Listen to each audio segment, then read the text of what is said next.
Our next round is called If This Is the Answer, What Is the Question? On the board are 6 categories. Hal, which category would you like? I would like world news, please. OK, your category is world news. The answer is 24 hours. What is the question? Is this what Jeremy Corbyn wants the voting age to be reduced to? Is it... In his dreams, how long would each of Dara's science specials last?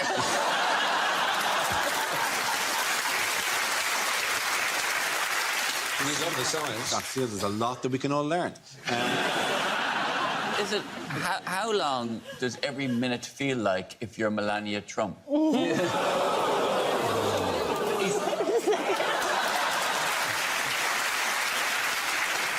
Is it how long did it take me to actually find the exit once I'd bought my tea lights in IKEA? Is it how long till Julian Assange makes another vertical scratch on the wall of his embassy bedroom?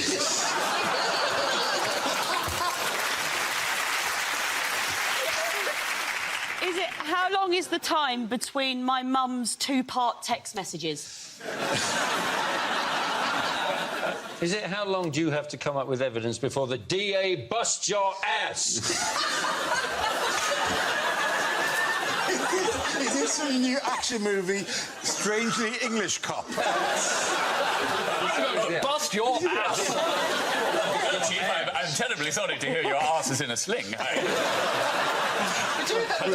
We'll have to take that straight to the Lord Mayor. How long was Jeremy Corbyn awake at Glastonbury after taking what he thought was an aspirin? Does anyone know the correct answer? The correct answer is... Yes? How much warning, apparently, are we going to get before Donald Trump comes on a visit to the UK? Absolutely right. Thank you very, very much, Hugh.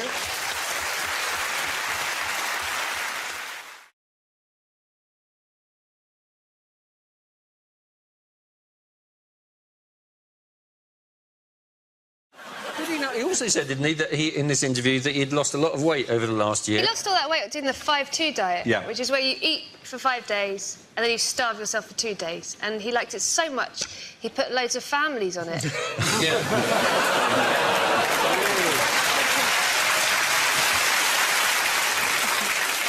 I like the idea of Tories wander around Manchester. So, oh, so what? Is it zone 70? I've been up here before. Chips and gravy. Got any jus? Have you ever seen Ian and Duncan Smith in the same room? Have you, for the last one, thought they were a double act? It's obviously some kind of benefit scam. I'll just sign this for Duncan Smith as well. It sounds like it's a nickname, doesn't it? Like Ian Duncan. How'd you get that then? He loves a biscuit, doesn't he? Stashing them, mate. Hobnobs. Covered in hobnobs here, is that what Ian? It sounds like Ian Duncan used to work as a plasterer or something. Oh, he used to walk down the sides. Yeah. Oh, Duncan Smith. That's what he called Ian. We lost that contract, the amount of biscuits he ate. Yeah, leave it at Duncan. I really can't do an English accent, I apologise. Was that an English accent? Yeah, it was, yeah. Leave it at Duncan. Yes. Oh, don't go and do that to me. No, not now, not on the biscuits. Oh, Duncan. Get out there, apples and pears, man. Oh, I'll be getting all this for my trouble and straw.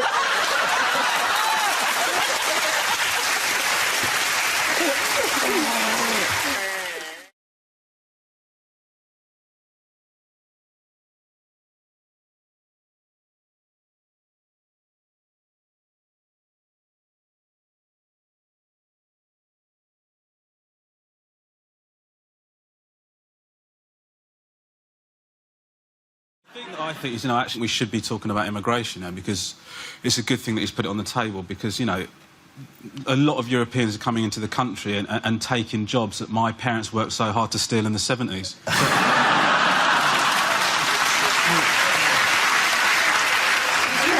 And, on behalf of the Irish, we were quite irritated at the time. Because really done a good job of nicking those jobs in the 50s, and then you arrive in, waving spices and whatnot. We had no response to that. Well, listen, if UKIP get in, it is you who are in trouble, because it is, taking jobs from British people is their big worry, isn't it? This will be Mock the Week with Sue Barker. cheap the natural second choice. When I finally get deported, Exactly. Sue Barker's will be stepping into all my jobs. Yeah. I think you'll find, though, it was the spices from the East and the Irish cuisine that joined together to form the potato wedge. A beautiful thing.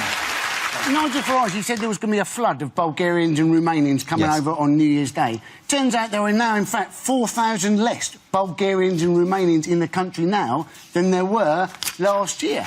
So obviously the Bulgarians and Romanians who were in the country suddenly heard that all these other Bulgarians and Romanians were coming to Britain, and they thought, well, that's why I left the country in the first place.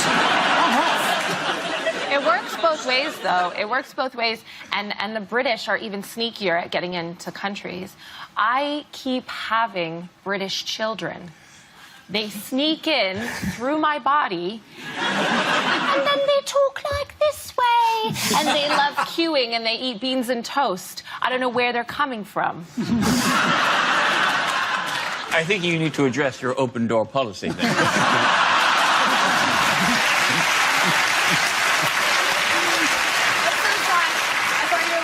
At me a couple seconds ago, but you just thought of that and were laughing at yourself and waiting to say it. I'm really quite pleased with myself. To be honest, he's still laughing at potato wedge. He's on a bit of a run at the moment.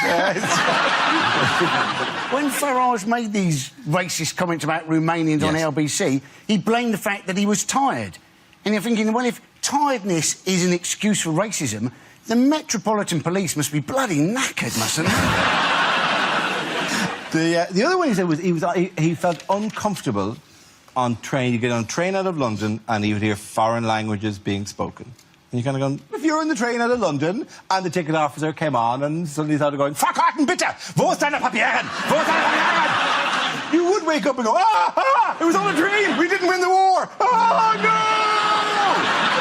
Was that just an excuse to show off your variety of accents? I have lots of accents. It's very, very good. Maybe you'd like to hear my Spanish accent. Hola, ¿qué tal? It's quite beautiful. It's very good. The issue that I have is that, you know, UKIP sort of attracting votes from sort of the elderly, you know, that this is sort of who are increasingly supporting them. And the thing is that you get worried because you think, well, I've sort of had more racist experiences from elderly people and you can sort of understand how this comes about. But I actually think that elderly people should just be allowed to be racist because, like, they've got enough shit going on in their lives, like, without having to re-educate themselves. Do you know what I mean? Like, I've pissed myself, I've got 2 false hips, and now I can't say darky. Like, it's... I'm quite happy to make him feel comfortable, bump into an elderly person, just give him the old wobble head to make him feel all right.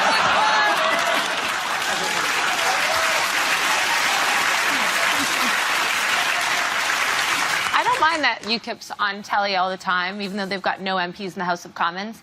Because, Dara, you've got no MPs in the House of Commons and you're on telly all the time. All right. But I have an inclusive manifesto.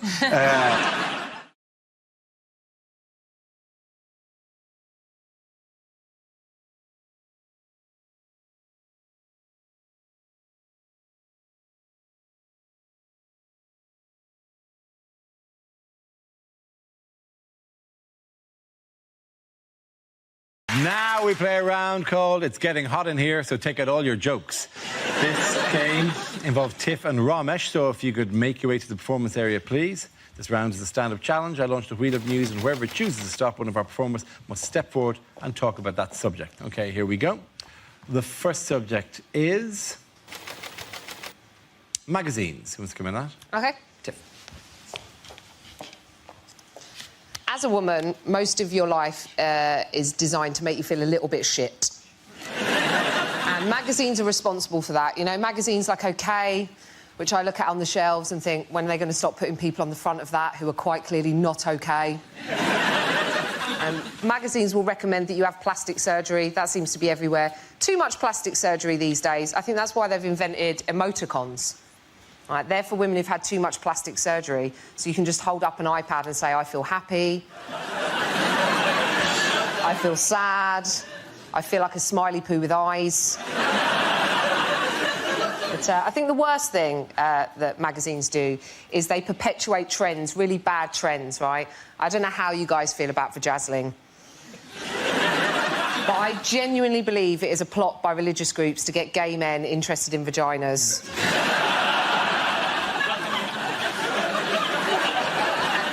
By making them look like disco balls. I told my mum about the vajazzling, right? I said, Mum, they do this thing now where they put Diamante on your downstairs. And my mum just went, vajazzling? In my day, you were lucky if you gave it a wash.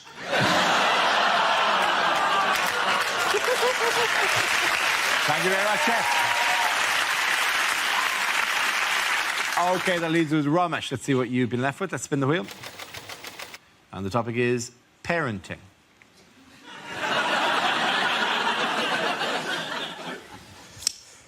I'm a parent. You know, we had our first child, and our first child is such a lovely kid. You know, he always says please and thank you. He's such a wonderful, wonderful little boy. I said to my wife, do you know what? I think we might have mastered parenting. I think it's just about setting clear boundaries and being consistent. The second one, feral. Right. Like, I love him, but what a prick this kid is. Like, I love him, but what an unacceptable human being. Like, I love him, but I don't like him. You know, that's... Like, I'm going to have to say to him one day, you're a mistake. And not, like, in the way that the contraception went wrong. Like, the decision to have you was a mistake. Sometimes I want him to get hurt. There you go, I said it. Now, listen. I don't mean really hurt. I don't mean really hurt, I just mean a little bit. You know, because he doesn't listen, this kid. When I say to him, don't do that, dude, because if you do that, you're going to get hurt. And then he does it, and he doesn't get hurt. That pisses me off, right? Because that is life telling him that I'm full of shit. This kid's running with scissors with no consequences, do you know what I mean? Very good. I think the points for tip saver time. Come on back, both of you.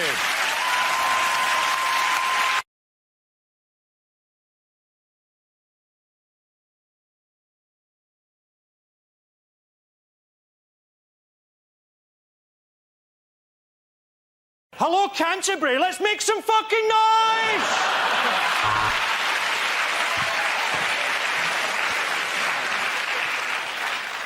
Well, the locals here on the Shetland Isles have given us a tremendous welcome. Today we have our act of worship, and tomorrow they're burning me in a wicker man.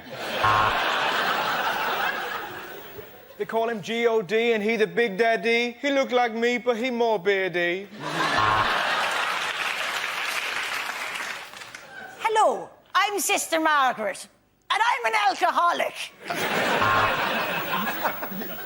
The parishioners will now go forward to receive communion, if they can get past Atlas and Predator.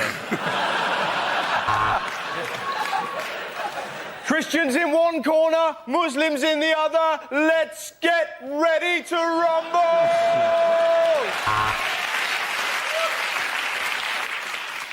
Well, the goat is strapped to the altar, so let's begin. That was beautiful. Such a shame there's no one actually up there to have heard it.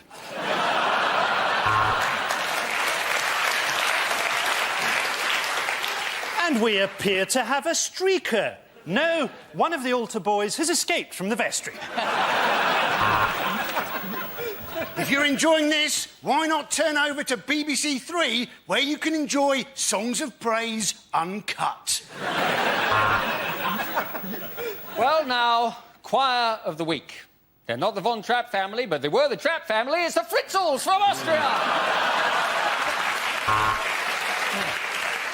The next reading is from St Paul's first letter to Jimmel Fixit.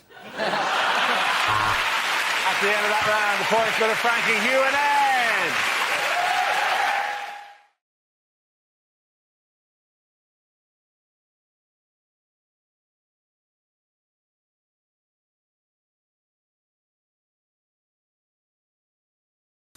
OK, here we go.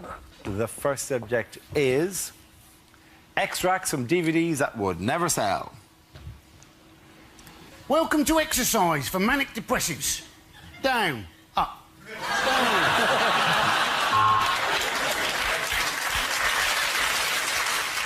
Welcome to this How to Use a DVD instruction DVD. First, put this DVD in the slot for the DVD.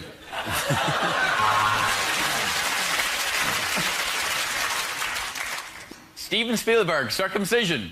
The director's cut.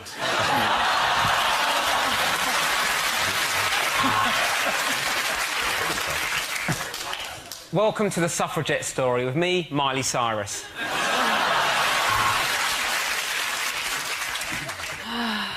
Ready to get fit, ladies? It's Johnny Depp, Pilates of the Caribbean.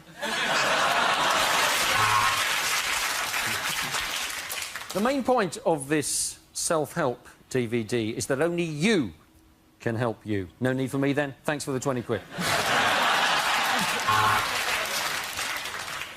Hello, welcome to Funeral Etiquette.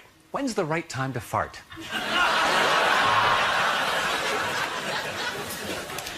We are in Africa filming the continent's biggest predator, Madonna in Malawi. Welcome to the best of German. Who do you think you are? So, your grandfather was a... OK, we'll leave it there.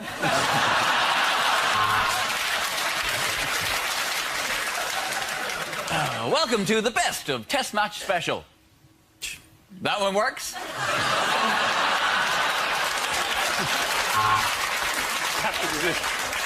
That really helps.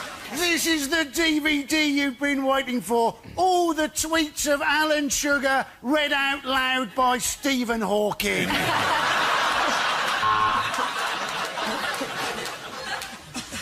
Welcome to Filthy Dirty Nurses 2, the rise of MRSA.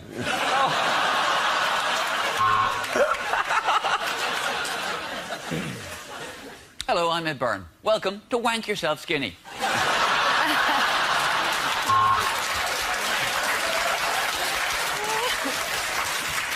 Work yourself thin with me, teen sensation Stuart Francis.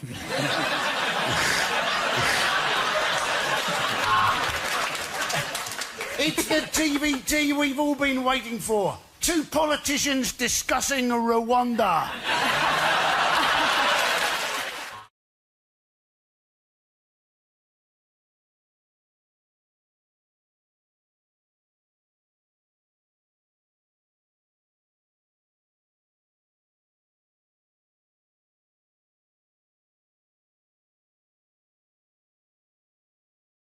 Hey, the next topic is unlikely things to hear on a gardening programme. There's something about eating food that's come from your own garden. This is quite a hearty stew I've made out of a squirrel I shot with an air rifle. Well, to answer your question, I tend to keep mine on a hose reel, but then I'm very lucky down there.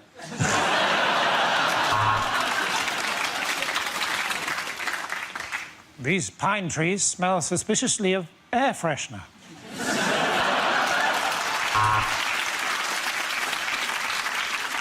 My advice would be don't splash out on expensive gnomes. Do what I do and just simply varnish some small children I found playing in the park. I call this my Blue Peter garden because it's the first place that I blew Peter.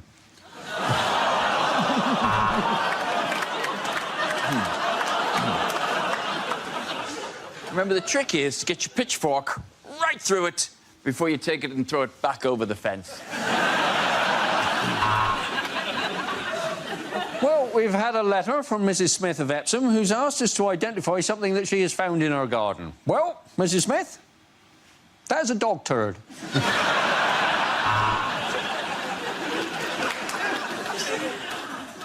I've got a letter here from Maureen in Doncaster who's asking a question about herbs. In response to your letter, Maureen, I would recommend about £200 for an ounce, and if it's really good shit, 300. Well, that is the wheelbarrow, and tomorrow I'll show you another sexual position.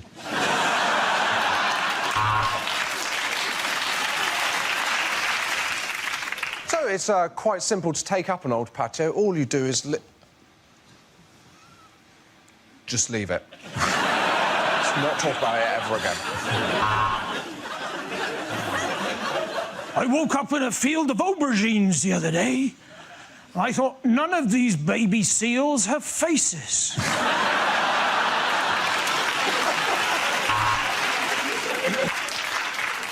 Right, welcome to the UKIP garden. Sod the lawns, let's concentrate on them borders.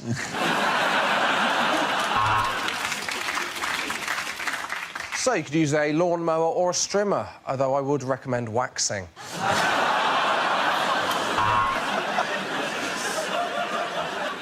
Take the shovel, force it right down like that. Save your fortune in vet's fees having it put down professionally.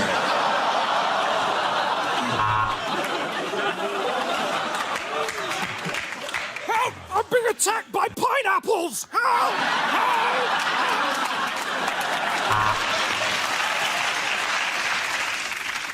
I like to plant my herbs in alphabetical order. People say to me, how do you find the time? I say, it's there next to the sage. At the end of that round, the point's going to end here in Melton.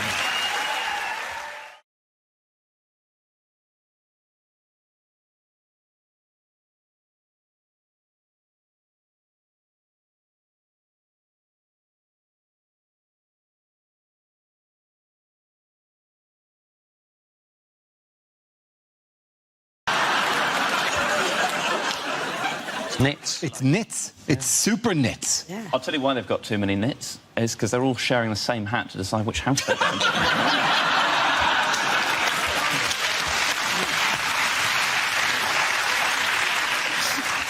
I feel bad about not knowing this, except it is from a children's book. Oh, it's about 40 pages into book one. Knock yourself out.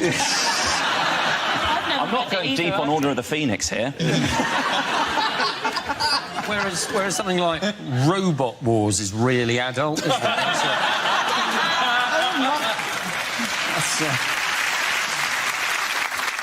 Sorry, no, nits. What's the right one? Apparently they're quite resistant to you know, the shampoos that used to kill them in our day. Back in the day. Although I don't think even you had to worry.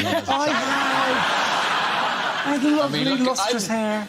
Walking around like a housing estate for the nits. So I Now just you're need walking around like a country estate. Too many burns coming across me. I'm getting singed. I think people need to adjust their thinking when it comes to nits and just don't think of them as something you need to kill. Think of them as like pets. Yeah. Oh, yeah. You know, if a kid comes home from school with the guinea pig, you don't go, kill it! Oh, it's resistant to this particular tennis racket. No. You go, oh, look, guinea pigs. So you think of it the same thing with nits. You go, no, look, it's great. No, that's not an infestation. That's a flea circus. Yeah, but the difference is the guinea pig is in a tank. It's not hiding up your arse. Like, the nits are a parasite. They're actually on your system. You can't go, we're having a little fun thing here. And then it makes you scratch, makes you look thoughtful. I wasn't allowed pets. I would have loved it when I was little. The best I could do was I got a fly, right, dunked it in some water, ripped out one of my hairs, tied it to the fly. When it dried out, I had a fly on a lead. That was my pet. And she went to a grammar school. At the end of that round, the points go to Romashed and Ivo.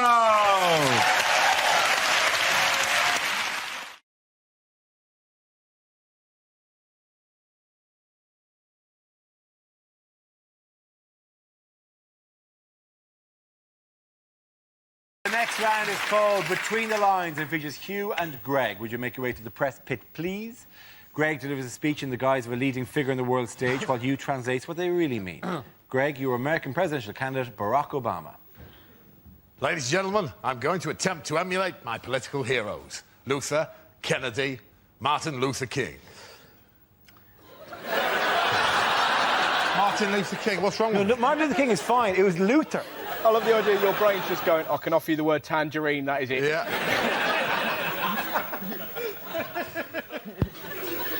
Ladies and gentlemen, I'm going to attempt to emulate my political heroes. Lincoln, Kennedy, Luther King. I'm going to be assassinated. Hillary is a wonderful politician, and I'm delighted to have her continued support. Loser! Loser! George Bush has been giving me some tips. He still thinks I'm the valet who parks his car. I have the greatest of respect for all of Senator McCain's achievements. Oven chips.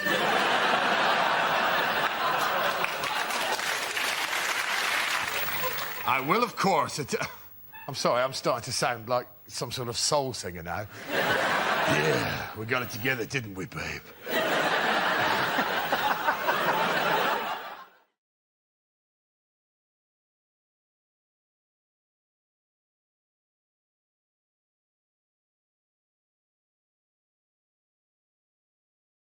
Now we come to scenes we'd like to see. So if everyone can make their way over to the performance area, please.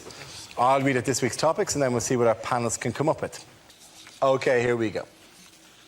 The first subject is unlikely things to hear in a police station. Here, Sarge, the microwave's broken again. Taser that meat pie for me, will you?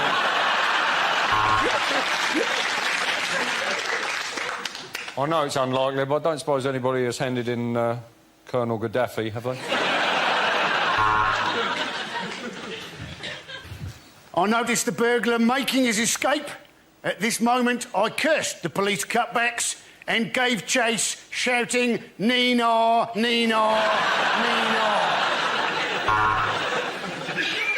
All units, be on the lookout for a purple Renault Clio. Registration number, Saffron Doily 22, Bongella Chrysanthemum. Hiya! No, we didn't manage to evict many of them, Sarge, but the good news is I got some lucky heather. No, I've not come to report a crime. It's just that I really missed the bill, so I thought I'd pop in for an hour. Here, Sarge, pass us the art section out the Guardian, will you, mate? Yes, I know how identity parade works. That's her! That's her! That's the woman I robbed.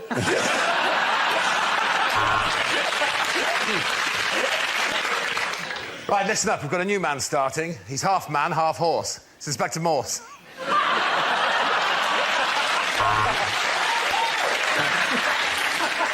Yes, our new 50-inch plasma screen TV. It is rather nice, isn't it? Well, if you can't beat them, eh?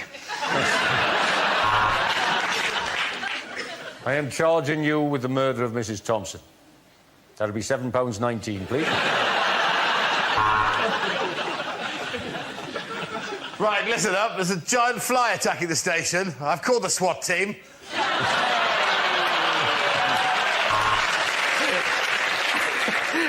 Thank God you've arrived, officer.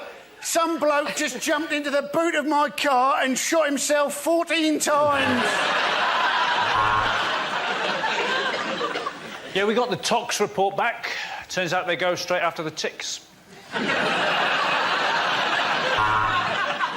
I was about to arrest her, Sarge, but to be honest, my bottle went because she shouted out, "I put a curse upon you! Okay.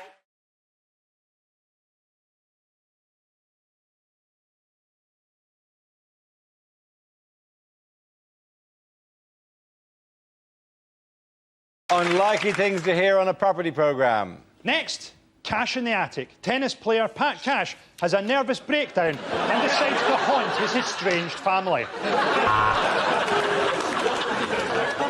Today, we help Al McGrahy swap his one-bedroom cell for a Libyan place in the sun.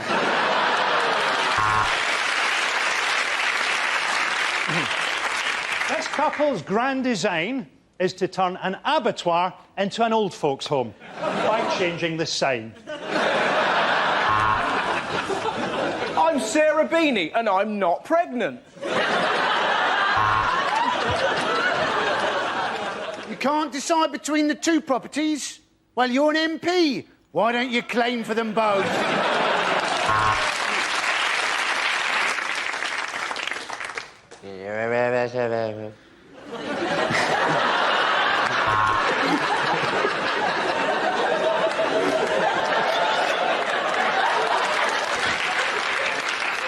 Thing is, I have actually heard that on a property programme in Scotland.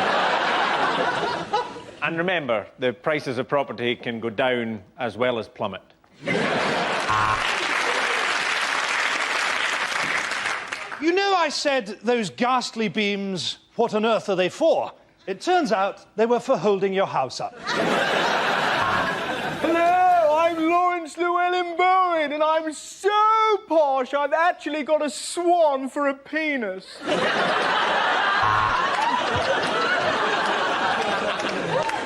Michael has always wanted to live in the country, and now he does. His business has collapsed, and he's living in a caravan in a field in Herefordshire. Even on a collapsing market, you can still make money from a flat like this. We invited 3 different estate agents to come and value it, then harvested their organs. Welcome to this episode of Holmes Under the Hammer, where we attack Eamon Holmes with a hammer. Next on Location, Location, Location, Kirsty and Phil finally go at it like dogs. And obviously this will all be included in the deal. Oh my God, he's back early. Quick, out of garden! Well, we've visited 5 properties so far, but they've all had alarms, so no joy there. Very spacious and with wonderful views, but this flat is in Dundee, so it might as well be built out of shit. OK, at the end of the points go to Frankie Hugh and Sean.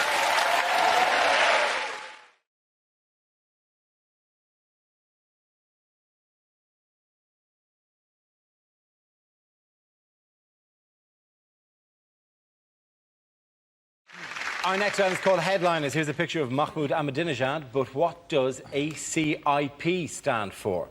Is it Abdul's Carpets, Irresistible Prices? Is it another celebrity introduces perfume? What would be... sorry, stench of desert? Stench of atomic cloud. Has he forgotten that he comes from an Islamic country and he's going, Happy Christmas, I'm pissed. Is it a Columbo impersonator performs? Am I torturing you? I'm sorry. Am I torturing you? I'm sorry. This is just going to take 5 fingers. I'm sorry. Mrs. Columbo loved your bombing. Mrs. Columbo actually voted for you. Is it aliens capture Iranian president and he's there going, phone home? Oh, nice. I'll give you a clue. The A doesn't stand for Ahmadinejad. Alan Carr is priceless? Nor does it stand for Alan. It stands for Ayatollah. Ayatollah. Aladdin. Ayatollah confirms Iranian president. Very good. Well done, Hugh. Thank you very much. Yes, the answer I was looking for was Ayatollah confirms Iranian president. This is the story that Ayatollah Khamenei has finally declared Mahmoud Ahmadinejad the winner of June's Iranian presidential elections, despite ongoing protests. But what was incredible about it, so basically they were accused of stealing the election and then people protested, and then Ahmadinejad said, you know who's to blame, don't you? Britain. And we all went, eh? We're watching Wimbledon, mate. I've got no idea. We're watching a hairy Scottish man do very well. Xavier was his opponent, wasn't he? And after the election, he had his supporters come out and marched, and then Ahmadinejad's supporters came out and did a counter-march, and then there was another march, and it was basically, if only we had some way of telling who had the most supporters, like maybe some sort of election or something. Don't we need to get perspective here? OK, they arrest protesters. We arrested protesters after G20. Yep. They killed a protester. We killed a guy who wasn't even protesting. They've got Sharia law that isn't very nice to women. We've got Jude law.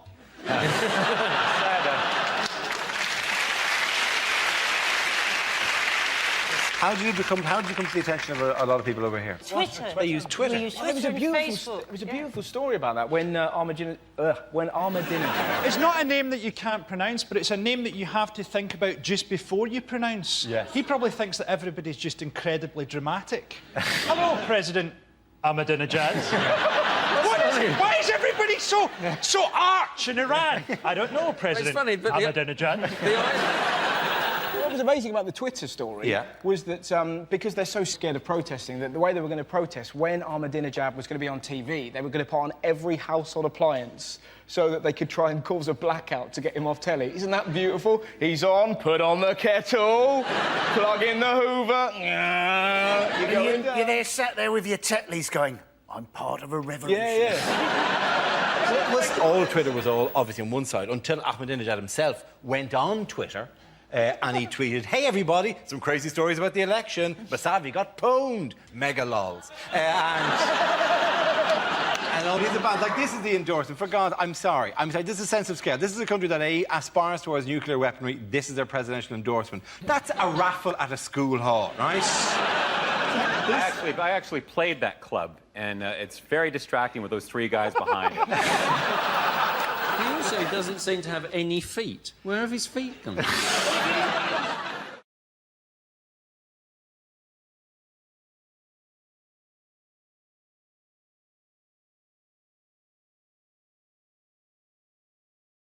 Things you wouldn't hear on a TV cookery show.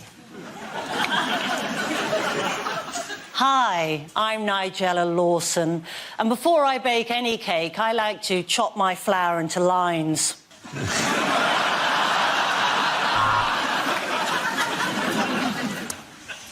can see that's rising nicely. It does that every time I think about how much money Channel 4 are going to pay me.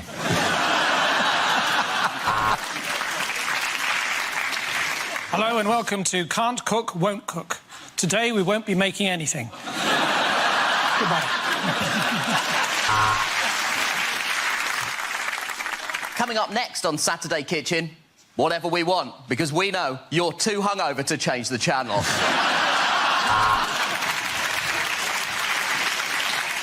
This is a hot pot. This is a fucking hot pot!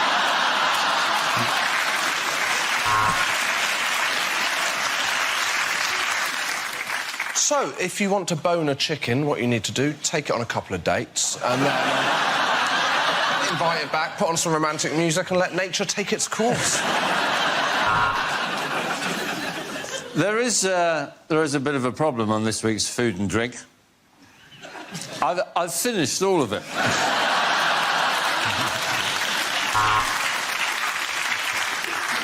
This is a Thai chicken curry, or as I like to call it, hot Asian cock.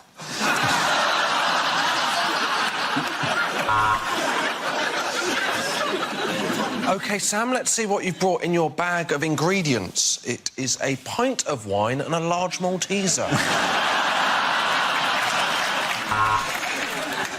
Right, welcome to Southern Cooking for Northerners. First up, quinoa. What is it and why it can fuck off?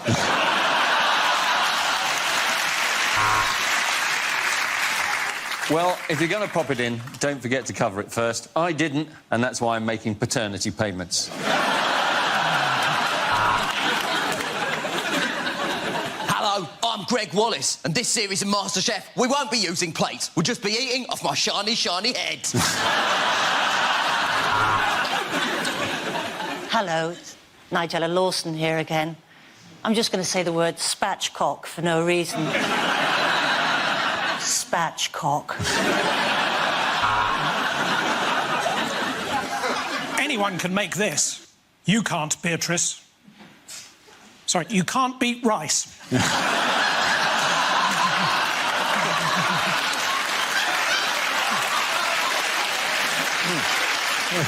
just all go home. Yeah, let's just go home.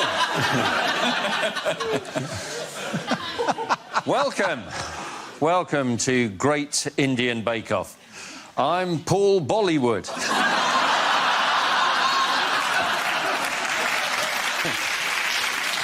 Hello, I'm Jamie Oliver. Welcome to my new show, Stick a Bit of Fucking Sugar in It. OK, at the end of that round, Portugal and Nish, Zoe and Josh.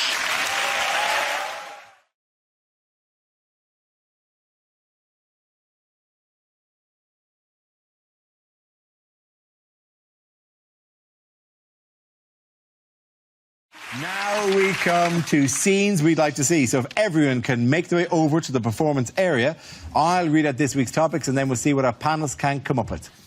OK, here we go. The first subject is things you wouldn't hear during an election campaign.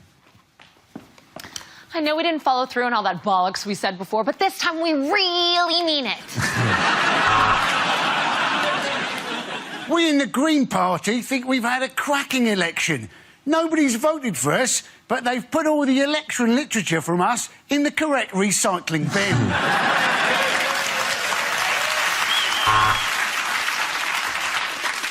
We will get rid of obesity by making the doors to chip shops really narrow.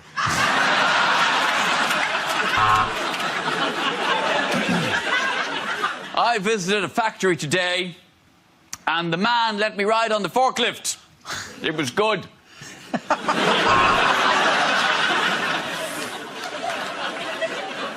We are not a racist party, though we are throwing a racist party tonight for Nigel's birthday.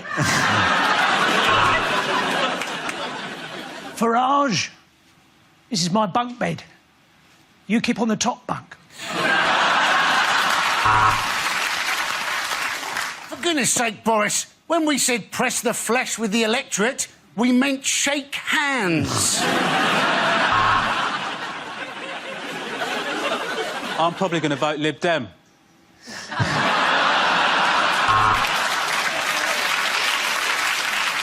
I think the best way for me to explain why you should vote Conservative is with this rap.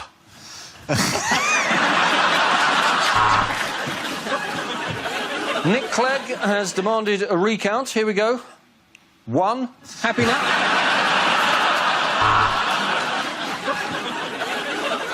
The public have spoken, and they said that I'm a knob. We will shorten the waiting list for eye operations by building hospitals on the far side of busy roads.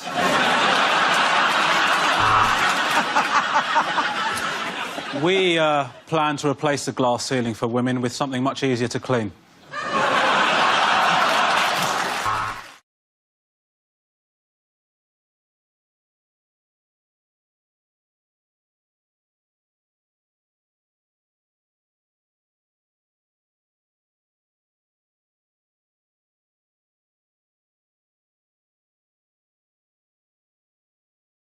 Unlikely things to hear in a TV election debate.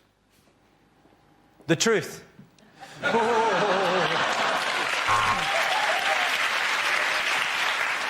Labour, ready! Tories, ready! Bring on the wall! I think of this studio as a second home, which is why I'm claiming expenses for it. And the lines have closed. Gordon, it could be you. David, it could be you. Nick, it's not going to be you.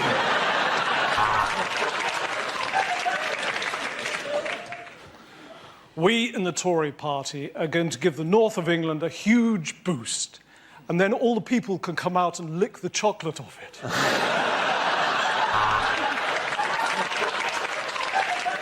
If you're elected, you'll raise taxes. If your mum's elected, she will. It's me who got you into this mess, and it's him that will get you out of it.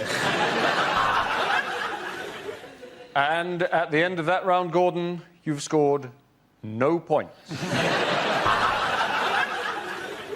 I'm really very, very proud of my working class roots. When I was growing up, we only had an outside toilet. Eventually, we got enough money to buy a house.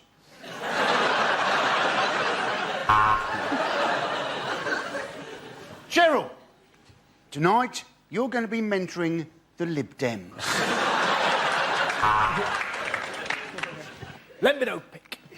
What's your real name? How will we shorten waiting lists? Simple.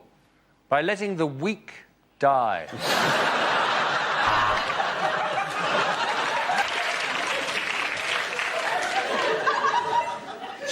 Hello! I am the Messiah! And the Queen is a biscuit!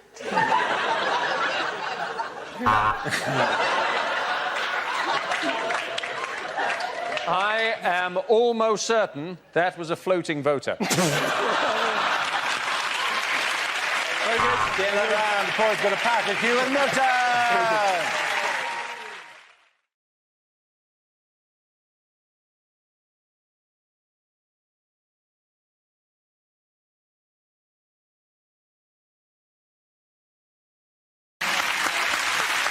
Now we come to scenes we'd like to see. So if everyone can make their way over to the performance area, I'll read out this week's topics and then we'll see what our panelists can come up with.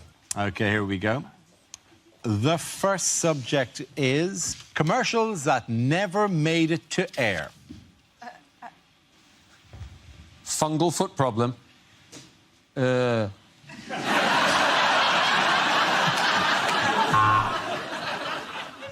you been injured in an accident that wasn't your fault? Of course you have, because that is the definition of an accident.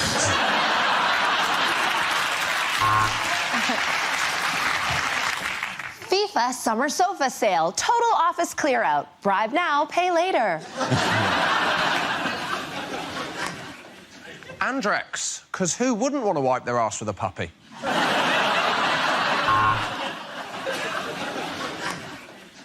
Carlsberg don't do your girlfriend, but I have.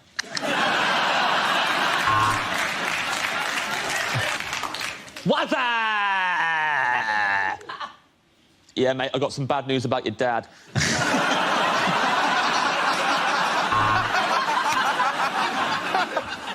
Why pay more for ratchet, trifling-ass pilots when you can get to where you're going on EasyJet? A basic bitch will get you there.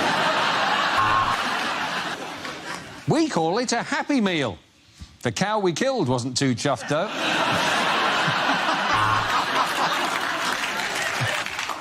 Waitrose, 2 for the price of 3.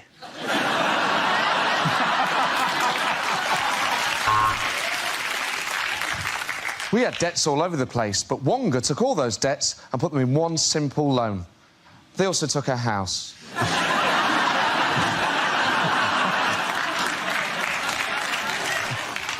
Are your vet's bills getting on top of you? Then why not try Dognatas?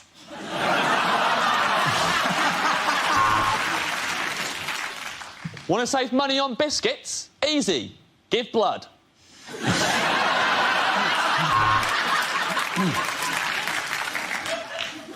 From Laboratoire Garnier, Paris.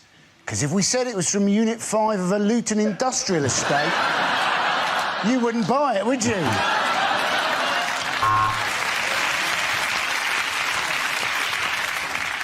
Struggling to sleep? Why not try 10 cans of Stella?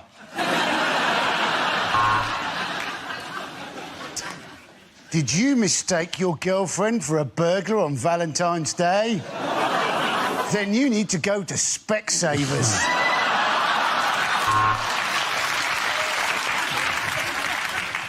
I can't breathe! I can't breathe! The Lynx effect.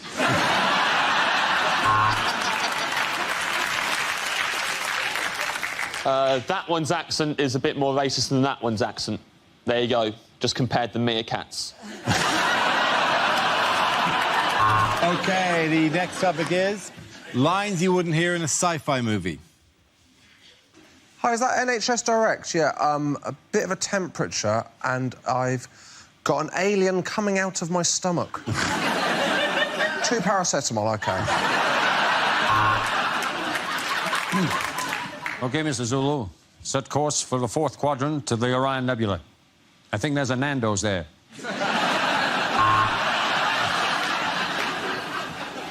We're sorry to announce that there is a replacement beam down service this weekend between the ship and the planet Splooge.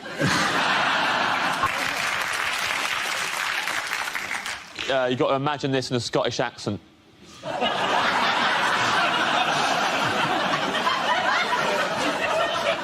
This is our Independence Day! There you go. They abducted us and took us to their spacecraft, and then they explored our bodies with strange probes. I'll be honest, it was the best stag night I'd ever been on. This man can now reach the full potential of his brain. Joey, wake up, you can tie your shoes. Reem.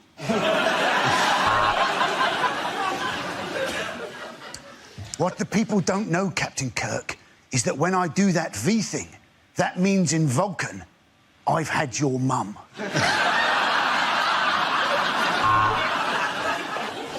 I think this time tunnel is broken. We have gone 1,000 years into the future and Bruce Forsyth is still working.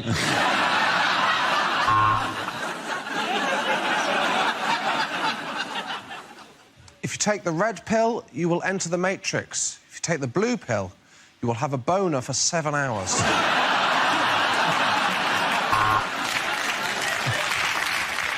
This is it. The machines are taking over. Hashtag apocalypse.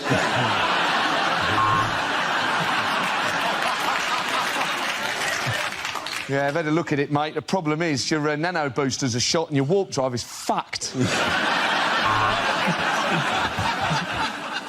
Our planet is dying. We seek a new home. Which of you is Phil and which of you is Kirsty?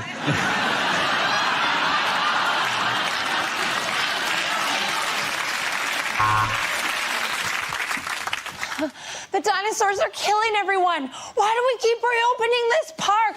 Who keeps giving us public liability insurance?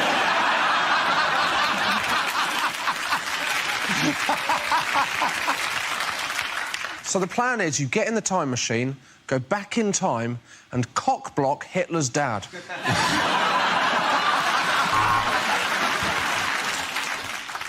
Phone home. Phone in Joan. No, phone home.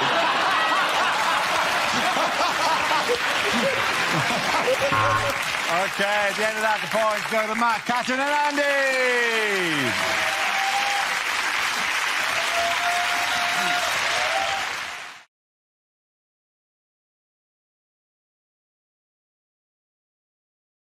Our next round is called If This Is the Answer, What is the Question? On the board are 6 categories. Olga, which category would you like? Politics. OK, politics it is. The answer is 29. What is the question? How many Tories joined the leadership contest since the beginning of this recording? Is it how many years has Theresa May aged in the last year? Is it how many seconds Ed took to choose that shirt? I'm sorry, I'm getting fashion tips from a man who has a shop at Big and Tall and someone from Victorian times. Do me. You don't want me to go there, Glenn. I just thought I was having a bit of laddie bounce. This is what people do all the time on these sorts of shows. And then it's always about the banter. And then I throw it back at you. That's how laddie bounce works. Do I have to throw it back again? No, it's fine, please. You repeated use of the word laddie band sounds like a Scottish singer from the 60s. I would definitely have the recording. Living in Hogmanay, the musical stylings of laddie band. Oh, Glasgow, I love you. Is it the number of seconds it takes Dara to go through hair and makeup before the show?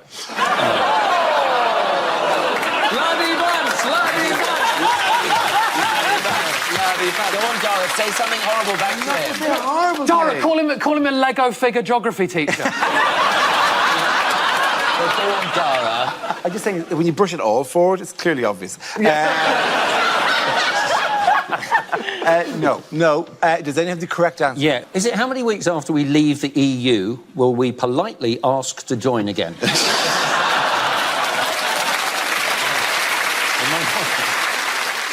Is it how many boobs my brother brags to have touched? I mean, you really... How many boobs have my brother bragged to? You've really beat yourself up. It's just funny because it's not a number, so he only touched one. Yeah. Is it... 14 pairs and then the rogue one. These are the boobs I love! I literally know the least about boobs on this whole panel. Show your... Do your mime again. Boobs I love. Is that laddie bounce? I think that's more what I do when I do a safety chop, actually. You chop an onion with that kind of... Where's the knife? Where's the knife? The knife is imaginary in my hand. No, I know. Like the boobs were previously.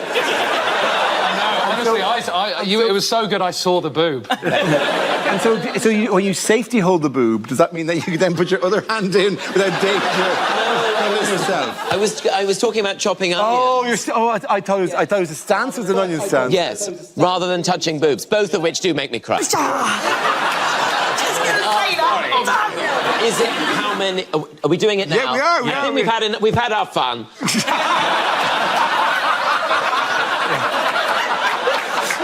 But when I've got to talk about boobs, you know we're running dry.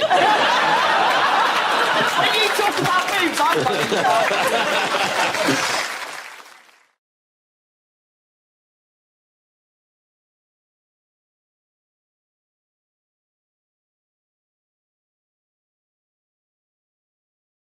In other royal news, who's been found in a car park in Leicester? Stan Collymore.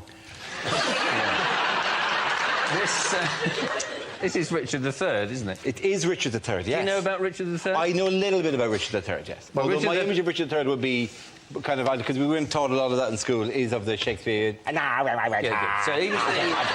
I think that was... Skywalker. Your friends cannot save you now. Oh, the Death Star will be quite operational once your friends arrive. You get a different version. You get a different version to us.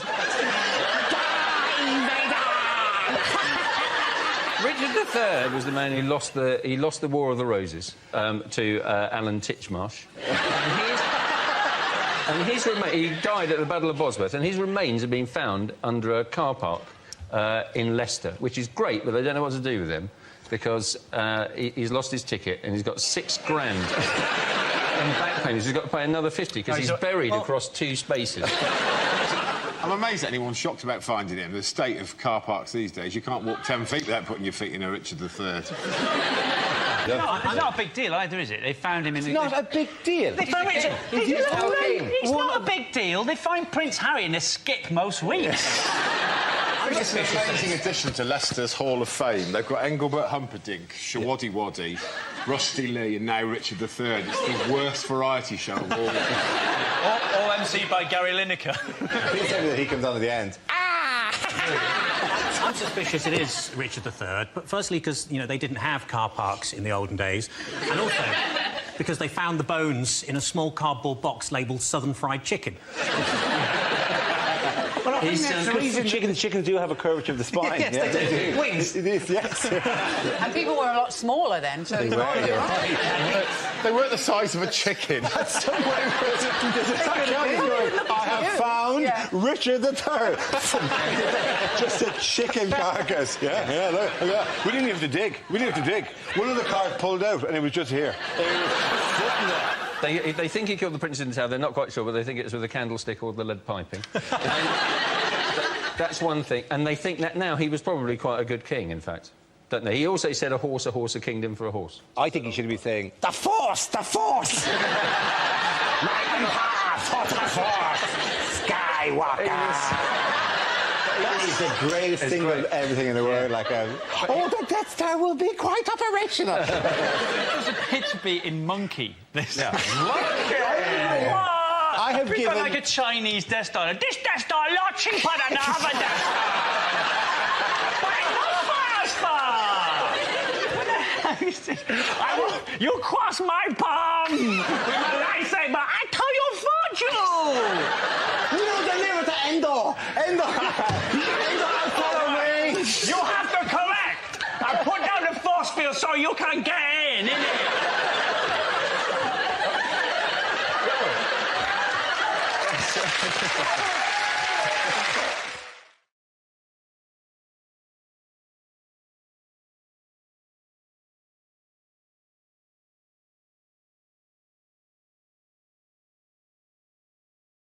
OK, here we go. The first subject is things you wouldn't hear on a history documentary. Now, while this may look like an ordinary car park in Leicester, this is actually the final resting place of my hymen.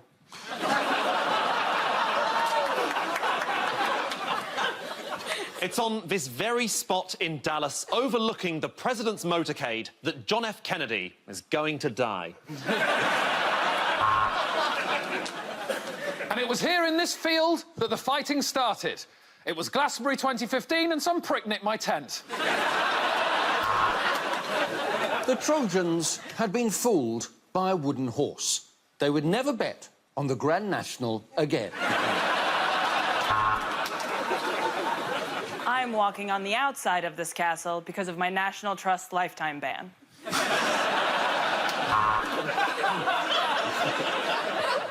It's 1856, but it'll be 1903 before the Southern train arrives.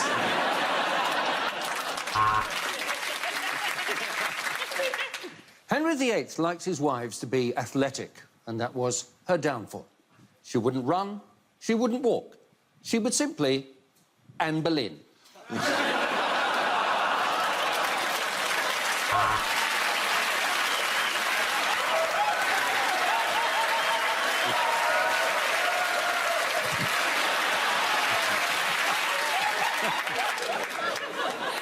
And so the king appointed a viceroy as a replacement for his regular Roy.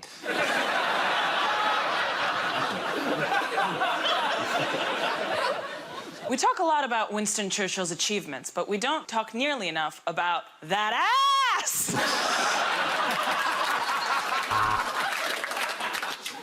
It's 1066, so that can only mean one thing.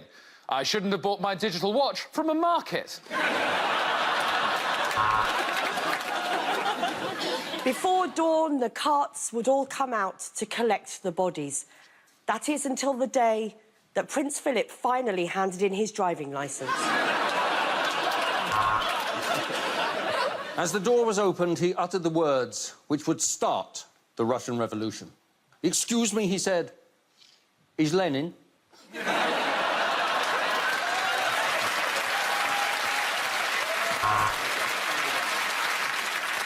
This was a time before Sigourney Weaver, when everyone else had to weave their own Sigourneys.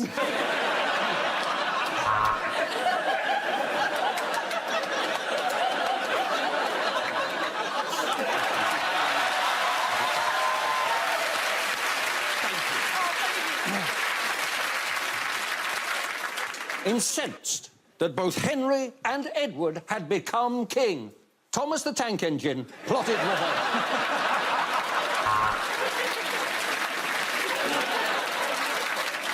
Of course, we talk a lot about Richard the Lionheart, but we seldom talk about his brother, William the Leopard Scrotum.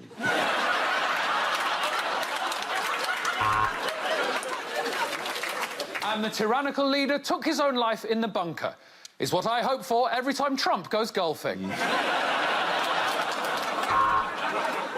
Isambard Kingdom Brunel died as the most famous, stupidest named person in the world. Today we look at one of the key figures of the Ming dynasty, your mum.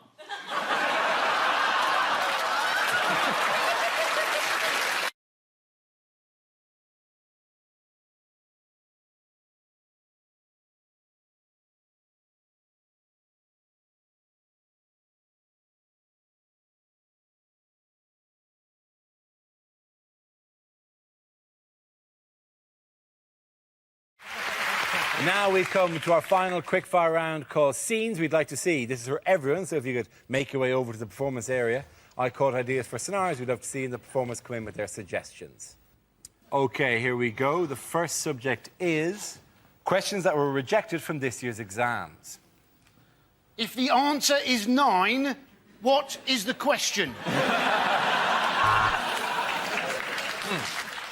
When you finish this exam, please will you turn your paper over and mark it. Using Darwin's theory of evolution, explain Boris Johnson. By the year 2015, the population of the Earth will have increased by 20%. How do we find Kerry Katona and stop her? Complete the following sequence. 16, 35, 24, 8, 9. Now open the safe, grab the stuff and get in the getaway car. If an object is travelling at 750 miles an hour, encounters resistance and slows to 0, for how many months will Richard Hammond have to wear nappies?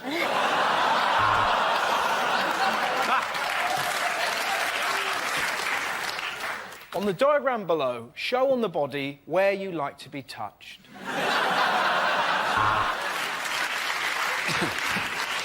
Describe Uranus without telling your parents. Amy is 16. At least she said she was. How much trouble are you in? Complete this crop rotation. Wheat, fallow, rock festival, BNP rally. If everybody in Class A is called Tom, Thomas or Tommy, and every second boy in Class B is called Tim, Timothy or Timmy, what the fuck is going on?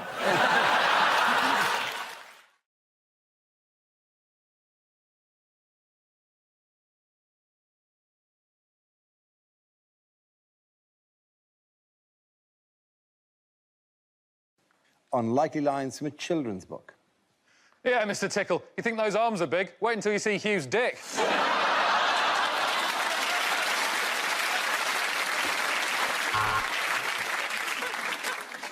Oh, Grandma, what big ears you have, said Red Riding Hood. Fuck off, said Grandma.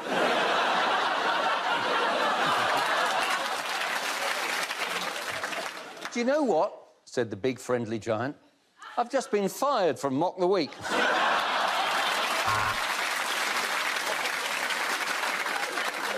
How do I get my hair like this? Said Tintin. Well, have you seen There's Something About Mary? After dropping the breadcrumbs, Hans and Gretel dropped acid to find their way back to Glastonbury. And then he ate 6 plates of goulash, 5 plates of red cabbage and a pie from Budapest. He was a very Hungarian caterpillar.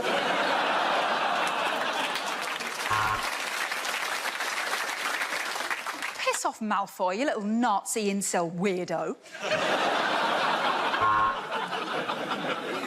Where's Thomas? Said the passenger. Well, he's delayed, said the fat controller. What do you mean? Said the passenger. Oh, I'm not going to explain it. That's real life. Get used to it, you little prick.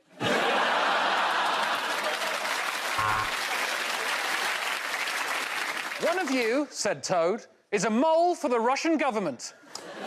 It's either Ratty, Badger, Moley, or Elena Simonov.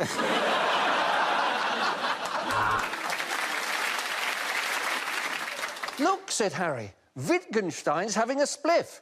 The philosopher's stoned.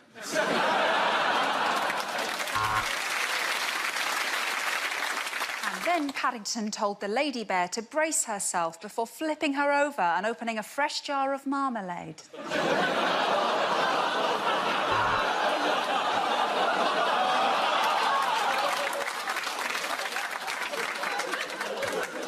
Guys, my dog literally just died. Can we not already happily refer to ourselves as the famous four? Miss Chatterbox just couldn't stop talking. And that's why we had to kill her, said Mr. Mafia.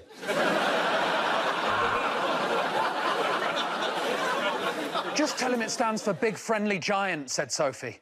He'll be mad and his heart will be broken if he knows it means bollock-faced grandad. In the end, all the children died.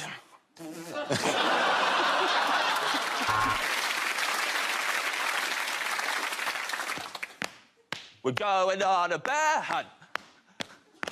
We've already shot Paddington and turned Winnie the Pooh into a fucking rug. We're not scared. At the end of that round, the points go to James here and Tom!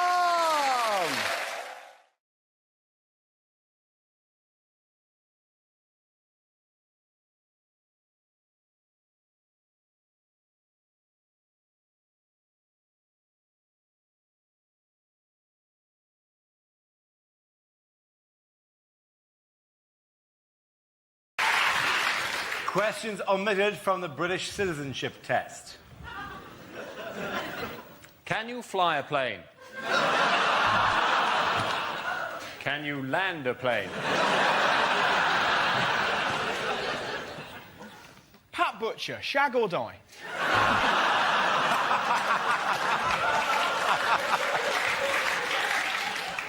Do you ever look at the ingredients on Ready, Steady, Cook and think, I could make a bomb out of that? Is there any chance you could represent us in the 2012 Olympics? In which case, you're in. Boris Johnson, true or false?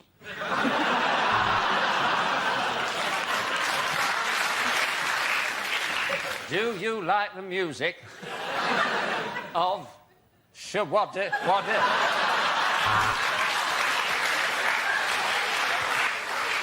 On this map of Britain, can you point to where Gloucester used to be?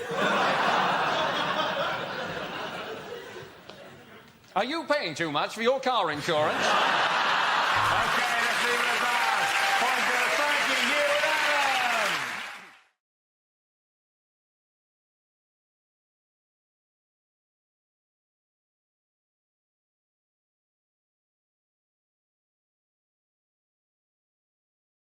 Now we play a round called Netflix and Chilcot. This game involves Loiso and Milton. So if you could make your way to the performance area, please. This round is a stand-up challenge. I launch the wheel of news, and wherever it chooses to stop, one of our performers must step forward and talk about that subject. OK, here we go. Let's have the first topic, please. The first subject is politics. Who shall come in on politics? Loiso. So you guys are all worried about your prime ministers and that kind of stuff. I'd say calm down. Because I'm from South Africa, and the guy who's the head of state now was facing 763 charges before he became the president. That's a lot of crime. You have to break the law every day for 2 years. Because you guys are, I mean, we had a great president, our first democratically elected president, President Nelson Mandela. And I had the opportunity to meet Nelson Mandela. He came up to me. I was a young lad. I think I was about 12 and stuff. And he came up to me and said, young man, would you like me to tell you a joke? I said, yeah, go ahead. It's your country. Knock, knock. I said, who's there? Who else speaks like this? Thank you. Thank you very much, Loiso. That leaves us with Milton. Let's see what you've been got. Let's spin the wheel.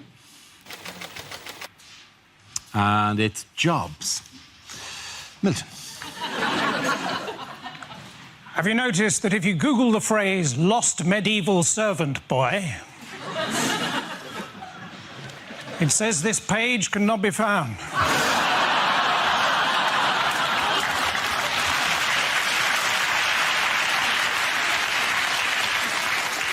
Some of you are going to be doing that tomorrow. I think if I was opening a Pizza Express, I'd open it next to a Vision Express, so we got some of their customers by mistake. I think if I had unlimited money, I'd hire 2 private investigators and get them to follow each other.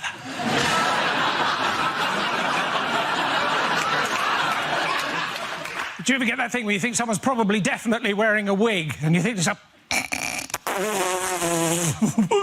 I'm sorry, Your Honour. I'm a bit of a lazy writer, according to my children, QWERTY and F12.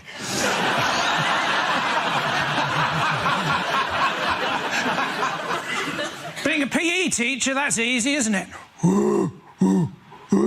Shiny. I teach running. Run. I teach swimming. Swim. And a tiny, tiny little bit of geography. Jog. Thank you, Max. That's one on. Hashtag on Evan Jones. Come back, both of you.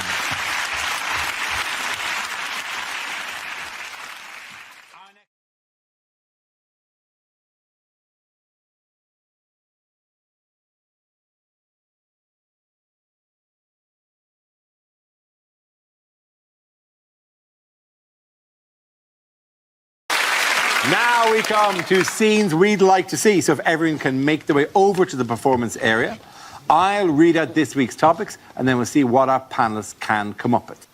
OK, the first subject is things you wouldn't hear on a breakfast show. Morning.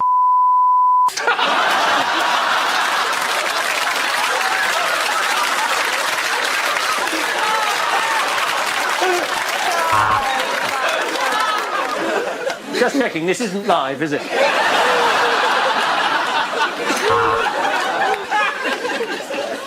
And later on, you could go on the trip of a lifetime because Gino's telling us how to cook acid.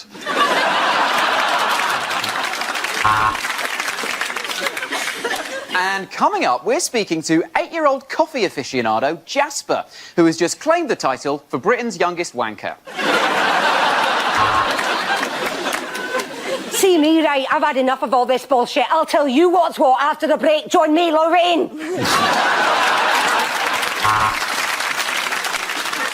You're watching Good Morning Britain on ITV+1, so the clock in the corner's wrong and you're already late for work.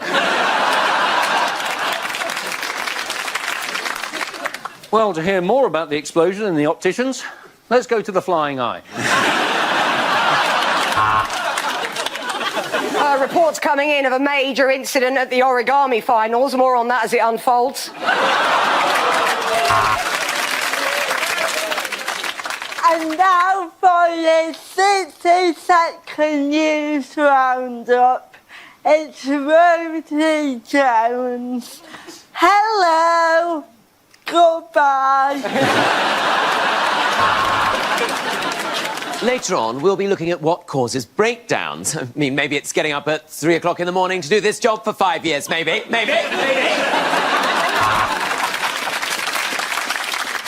Today on the show, we're discussing sexism. Why is it that when a woman says she slept with loads of people, she is called a slag? But when I say that, I am called a liar.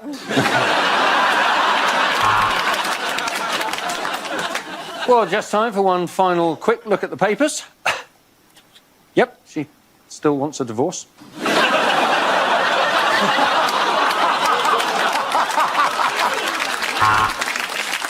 Oh, Piers, that's such a compassionate, well-articulated thought. And now let's find out what the weather's doing in your area. Or you could just pull back the curtain, David. I mean, do I have to do everything for you, for goodness sake? Travel news now. Chaos on the trains as one of the lubed-up passengers has fired out the window.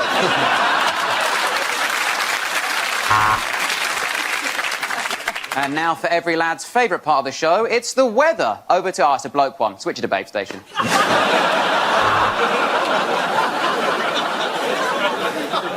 Well, it's backing up at Junction 2, but don't worry, I'll get a poo in the next break. OK, the next topic is unlikely lines from a Star Wars movie. Chewbacca did not die in vain. These Ugg boots are lovely.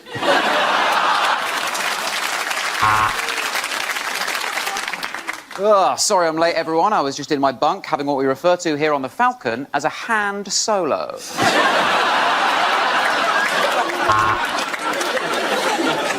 Yeah, give it a few minutes. It's an energy-saving lightsaber.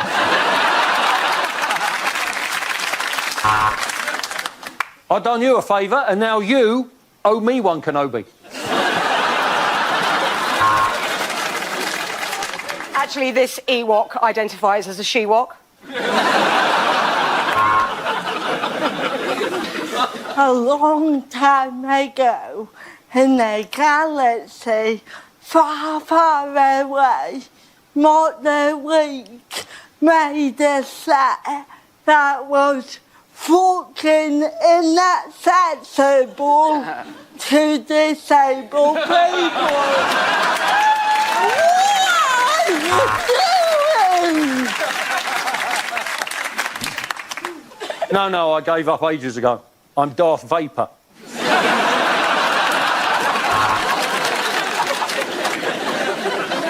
Speaking like this normal is not.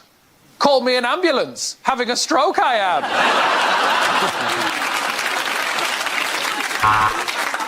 If this is space, why aren't we all floating around?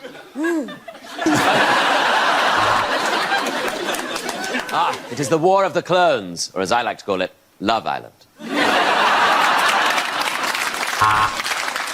Welcome to the Death Star. Sorry to be one of those hosts, but we're actually a no-shoe Death Star. Right, cancel all my appointments. Chewbacca's just booked in for a Brazilian.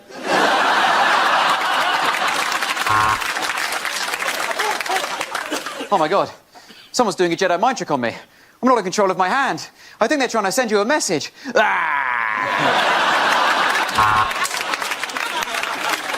Oh, no, I'm not Darth Vader. I'm Darth Vader's Tory brother, Tax Evader.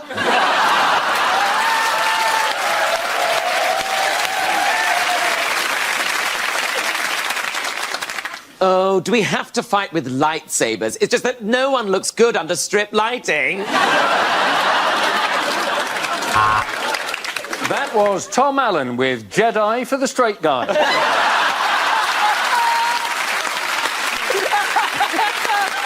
the end of that round, the points go to Tom, Hugh and Rosie.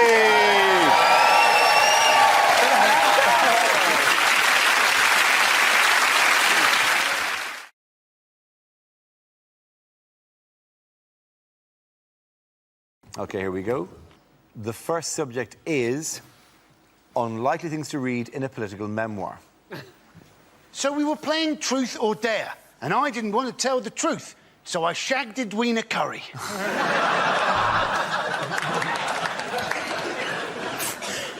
Big Ben struck 12 and stopped. Thank God. My buttocks were on fire.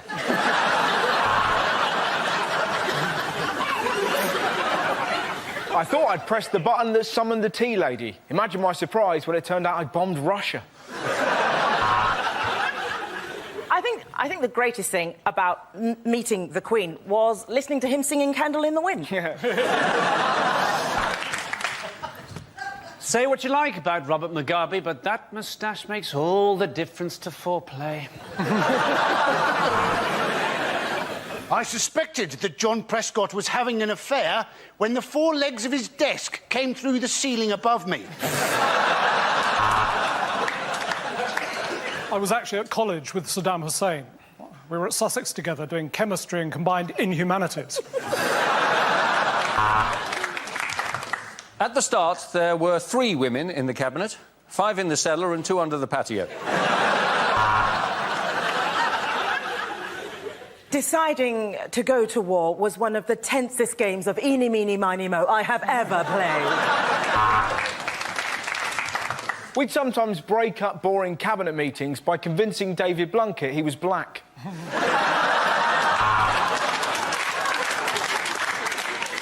Oh, when we got into Bosnia, the first thing we did was get the United Nations troops setting up trestle tables with plates of cheese straws and sausage rolls. But it turns out we were supposed to provide a buffer, not a buffet.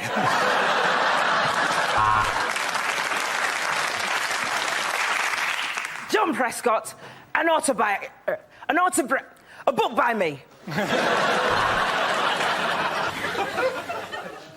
Take that, you bastard, he said. No one fucks with Mahatma Gandhi.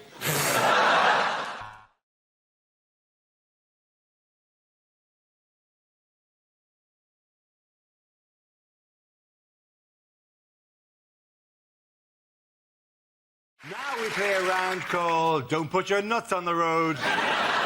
This game involves Ed, Andy, Frankie and Russell, so if you could make your way to the performance area, please. This is where we test our performers' stand-up skills. We spin our news generator, it settles on a topic, and anyone can volunteer jokes about the chosen subject. The winner is the team I judge to produce the funniest stuff. OK, here we go. Let's spin the wheel. The first subject is homelessness. Who wants to come in on that? Russell. I had a really great incident with the homeless bloke the other day. That sounds fairly dodgy. It was really, it's weirdly uplifting. So I gave him £1 and I was kind of walking away and he went, "Oh, mate, I've got a magic dog." Now that is a sentence that buys you half an hour with me, right? And he had sick all down him, this dog, right? And the homeless bloke had sick down him as well. And I was like, "What happened?" And he went, "Oh, we was asleep in a skip and some bloke chucked up on us." It's the most depressing thing you've ever heard. And he just looked at me and went, "No, it was amazing." Not really, why is that? And apparently what he did, still covered in sick, he stood up in that skip and just went, "Ah!" So this bloke was so drunk he thought his vomit had come alive. That man will never ever drink again. Beer, Dave, it comes alive! It comes alive! Lovely moment.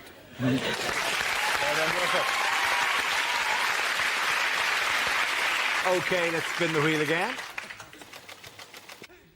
The subject is taxis. Who wants to come in that? One thing I don't miss about London is London cabbies. I used to live in Muswell Hill, a leafy suburb of London, about 6 miles north of here. That's what I thought when I bought the house. I get into a black cab in London's fashionable West End. Turned out I lived in the arsehole of nowhere. Because I'll get into a black cab and I'll go, Muswell Hill, please, and I'll get this. I go, no, mate, I'm not going that way. Like he thinks it's a bus he's driving. What do you mean you're not going that way? I'm not asking for a lift. You know, whenever I get this now, I just get in anyway. I go, all right, fair enough. Where do you want to go? Oh, spins them right out of that nose, doesn't it? You what? Come on, where do you want to go? I'm paying. No, mate, it doesn't work like that. Yeah, that's what I thought. Muswell Hill, please. Thank you very much, Brian. OK, that leaves us with Frankie and Andy to spin the wheel. The next topic is transport. I think the moral of that story is never ride your horse on a runway. You're, of course, not supposed to take planes anymore, not a problem for me. The thing that always mucks me up, that little monitor that you get, you know, outside air temperature minus 56 degrees. I am inside the aircraft. I have no intention of going outside the aircraft. And if I ever did find myself outside the aircraft, my initial response would not be, ooh, bit nippy. Well done, Andy.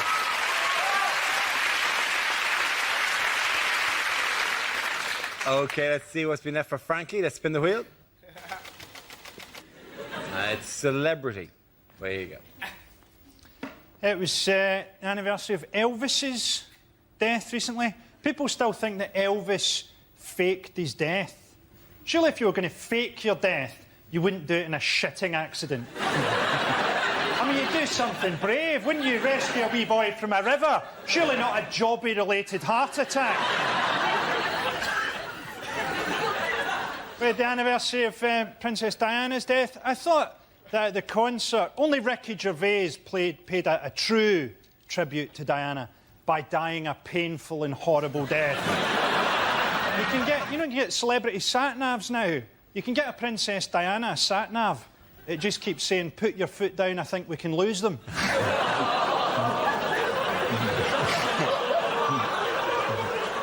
I'll be honest with you, that joke can go either way. Thank you all. OK, at the end of that round, I give the points to Russell and Andy.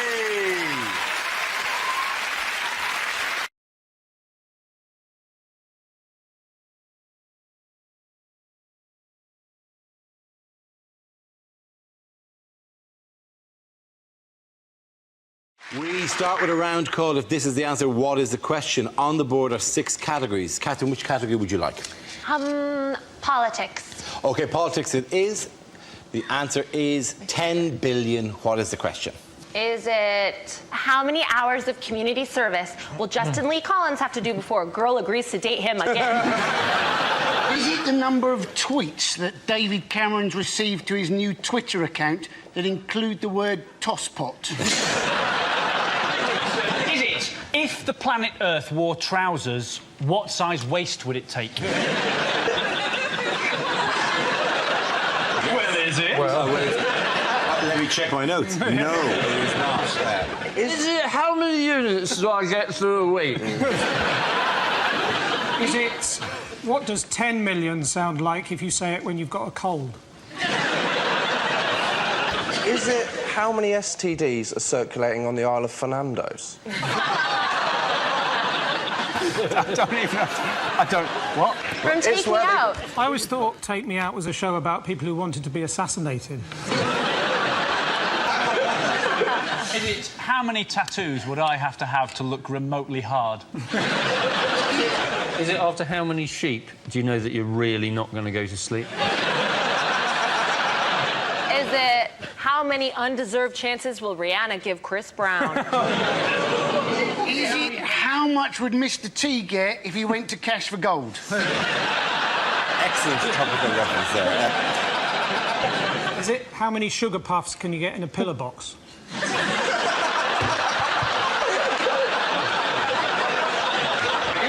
fact, what are the chances against getting a joke about Jim or Fricks? OK, we'll move on to the correct answer. How many days has that sale been on at DFS?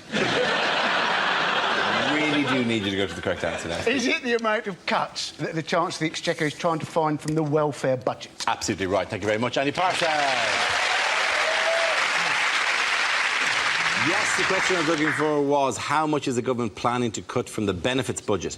This is the news that at the Conservative Party conference in Birmingham this week, Chancellor George Osborne announced that in its drive to reduce the deficit, the government will cut a further £10 billion in the welfare budget by 2017. Where's that going to come from? Well, just checking, they're not cutting friends with benefits, right? Still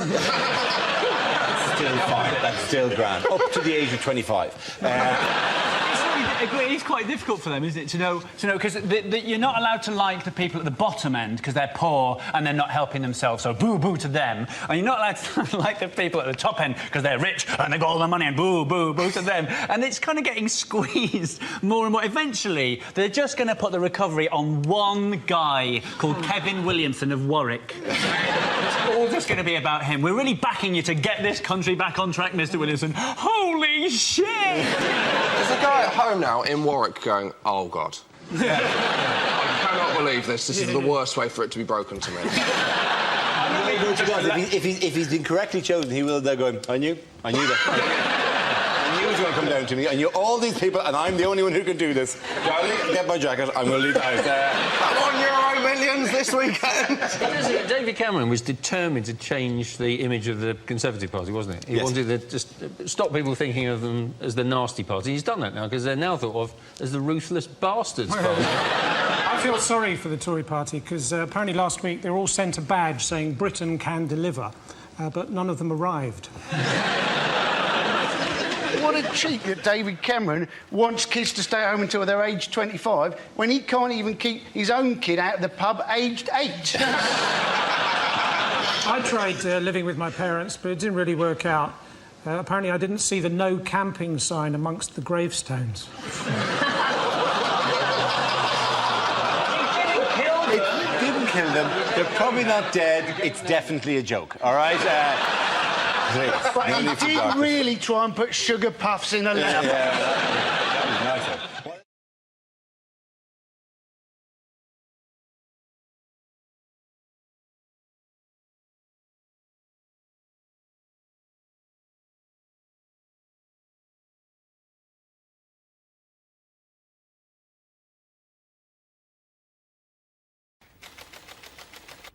The subject is the West Country. Who? Russell. How can you not love the West Country? I've genuinely seen graffiti in Bristol during the last Tory campaign. Do you remember, are you thinking what we're thinking? Somebody had written underneath it, is it, do I like what's-its? It's phenomenal. Just wonderful, isn't it? I used to live there. I've moved away from Bristol because I was near a dogging site, which is just a bit odd, right? And, all right, I wasn't into it. I was just near a dogging site, right? And I was talking to my friend. I was like, Jane, why do they do dogging near the house, right? And she looked and went, apparently you got really great views of the Clifton Suspension Bridge. And you're like, well, you've got faith in humanity, haven't you? Just the idea that I tell you what, it's only when you're doing the nasty in a Cortina that you can truly appreciate the work of Isambard King of Brunei. That, my friend, is craftsmanship. Shall we? Wonderful. Thank you very much, Arthur. OK, we're left with Michael and Andy. Let's spin the wheel again. The next subject is North-South Divide. There goes Michael. Right, yes. Now, I am from the south. You noticed? I have been north up the M1, and I don't know what happens to the word the. It seems to disappear at about junction 25 on the M1, and the word the just goes, that's it from me, I'm getting off. You go on ahead. Are you coming with? No, I'm not interested up there. And then you get there, and they don't have, they say, oh, fridge, oh, you're going up to, what are you doing? My first experience of this was when I went to the cinema in Leeds. I saw The Lion, the Witch and the Wardrobe. I must have had more fun asking the woman what it is I'd booked to see than watching the entire movie itself. So what is it I'm seeing here today? Took one, took which, and took one, Joe. What are you talking about? Are you hearing this? Are you taking toothpaste? Yes, of course. I thought it might be a nice idea maybe to go to HMV and get a DVD of The Lion, the Witch and the Wardrobe, maybe The Good, the Bad and the Ugly, and perhaps an album by The, and just line them up on the counter. What is it I've decided to purchase here? Took one, took which and took wardrobe. Took good, took button, took there. And took. Thank you. Well done, Michael.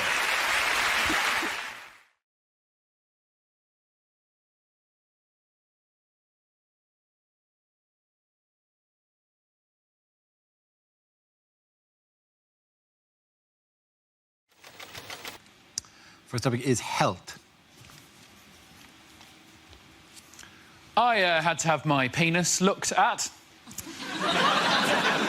By a doctor. I didn't just wake up one morning and go, oh, more people should be looking at this, quite frankly. I used to spend an hour a day at my bedroom window with it pressed up against the glass. It was a scary experience having to go to the doctors. I thought I should build up the courage to get down there and have it looked at. Well, I went in there, my courage flew out the window like a little bird. Because as soon as I went in there, I found out that the doctor who I had an appointment with was a lady doctor. Now, I obviously don't have a problem with ladies being doctors. In fact, give them the vote, that's what I say. But there is a worry if there's a lady poking round down there. In that context, what if your nethers decide, ooh, think it's time to go to work? Luckily, then, I remembered I'm not an Alsatian whose lipstick pops out at the slightest whiff of an undercarriage. I needn't have worried because she was a good doctor, she was a great doctor. She put me at ease straight away using one word. This is what she said. She said, OK, Mr Gamble, just go behind that curtain there and pop it out for me. There's the word pop. Now, pop is a lovely word. As soon as I heard that word, I knew everything was going to be fine because she was not expecting anything big in that area at all. Because the word pop is reserved for very small things. No one has ever said, come in, help me, pop the elephant in the van, have they? So I was relaxed. Better than me going in there and her saying, OK, just heave yourself out your trousers for me. Just haul yourself out the front of your trews. Just swing yourself over in my direction. Maybe I can bring out this Shire horse and he can drag your junk over towards my workstation. Or open this corner cupboard and bring out a team of pantomime dwarves who can shoulder your meat and waddle it over towards me, like pallbearers at a weird circus cock funeral. Thank you. Good job. And the first topic is relationships. Ed. So I've just moved in with my girlfriend. Thanks. Yeah, thanks. Cheers, thanks for the support, Mum. That's good of you. It's good, it's exciting. The first time I've lived with a girl. Obviously, we're finding out a lot more about each other that we didn't know before. What I found out about her is she's kinder, funnier, more sensitive than I ever realised. What we've both found out about me is I am a terrible, terrible prick and so difficult to live with. Because it turns out I am a tidy person. I didn't realise. I thought I was normal. But apparently it is not normal to have a favourite J-cloth. She is a messy, messy lady. She is unbelievable. She's laid back, no worries. She says that a lot. No, who has no worries? Are you dead? Are you a robot? What's wrong with you? You should wake up, worry, go to bed. That is a full day as far as I'm concerned. She genuinely said this out loud the other day. Hakuna Matata. And I'm starting to think the actual Swahili translation of that is doesn't hoover. Because there is underwear everywhere. This is an odd side effect of living with a girl that I did not fully anticipate. I no longer find women's underwear sexually titillating in any way whatsoever. Because I used to be able to just see underwear and that was enough to get me excited. Didn't have to be a woman in it. Just be a bra on the floor and I'd go, ooh, boobs were there. That's... It's enough. Now, nothing like that. I see a pair of knickers now, it's just something the remote control might be under. Well done, Obama. Very good. And the topic is diet. I hope this isn't just a hint that I need to lose weight. 'Cause I've lost quite a lot of weight recently. Anyway, I've lost about 6 stone in the last 3 years. Cheers, guys. Thanks. I mean, no. Too late. You went with the British reaction. Thank you very much. Couldn't give a shit, mate. Carry on. We don't... Stop showing off. We don't want to hear about it. Found myself in a bit of a nightmare situation recently. I went to the Middle East to do some gigs. Now, that bit was nice, that was lovely, but they put you up in a hotel where the food is all-you-can-eat buffets 3 times a day for 10 days. Now, this is a nightmare scenario for me because I cannot be trusted at an all-you-can-eat buffet. Sometimes I don't even remember the buffet bit. All I remember is picking up a plate and I'll wake up 6 hours later covered in rice and sauce. And I can't theme a buffet. I can't theme a buffet either. I won't pick up a plate and go, oh, I'll have some rice, I'll have some curry. Well done, Ed, you've made yourself an Indian meal. Won't do that. I'll get a plate, I'll get a spoon, and I'll run along the full line of trays, just scraping food from every nation onto it until I've got some sort of plate Pangea, just an unidentifiable mass, just Spanish food, Japanese food, Chinese food, Indian food, coffee, sushi, just horrible. Just wedge my face into it, everyone going, is that man all right? Don't look at me! I'm having a buffet! Just food from all over the world. My body for 10 days had no idea where I was on this planet. I went for a shit 3 days in, a UN flag came out. And the first subject is parenthood. Who wants to come in that? Ed. I've been thinking recently that I should maybe have a baby, but thought about it and definitely not. Couldn't handle that amount of responsibility. Something that precious, it's terrifying. You know, I've got friends who've just had a baby and they offer that thing around like a plate of biscuits. Do you want to hold my baby? Do you want to hold my baby? I don't want to touch your baby. That is a heart in a bag. I'm going nowhere near that thing. You wouldn't send the work experience into the boardroom, would you? Start me off at holding your uncle and I will work my way up. This is Uncle Toby, 47, from Swansea. Don't worry about dropping me, Ed. I am absolutely shit-faced. Still can't help it. I still think I might want a baby. Like, there's just moments in life I'm just grabbing at signs from the universe. Think, oh, maybe I should have a baby. It's happened to me the other day. I was in the queue in a shop to buy a new light bulb. Because I'm not a student anymore, my light bulb had gone. I'm not going to sit there in the dark for 6 months. So I was in the queue, and in the queue in front of me was a man with a baby. He was a dad. You've got to give people the benefit of the doubt in that scenario. Can't go storming in going, excuse me, is that your baby? You've just got to admit it probably is, right? And on the wall, there were these light switches. They weren't real light switches. They were just, like, designer ones to show you what they would look like on the wall. And the baby was playing with them. It was going, ah-da-da-da-da-da-da, playing with them. And the dad was going, yeah, try that one. And was going, ah-da-da. I saw that. I thought, ooh, that's quite sweet. Maybe I want a baby. There's something in that tableau that I quite like. Maybe I want a baby. Am I broody? Is this brood? And then the dad walked off with the baby, and I wandered over to the light switches and started playing with them. I thought, oh, no, that's what I wanted. Well good, Ed.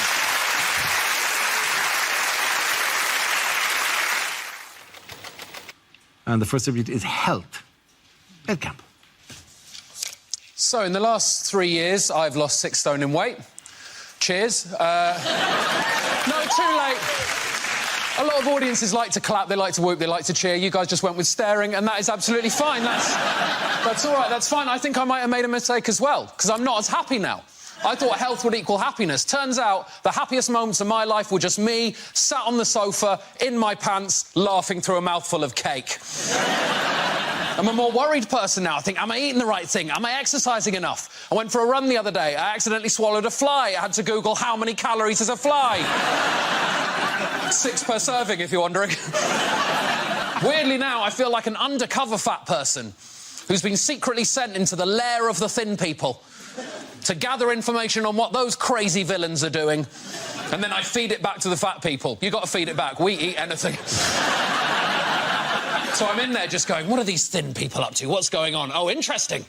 That guy's got a packed lunch, but he's actually eating it at lunchtime. Well, I have never seen that before.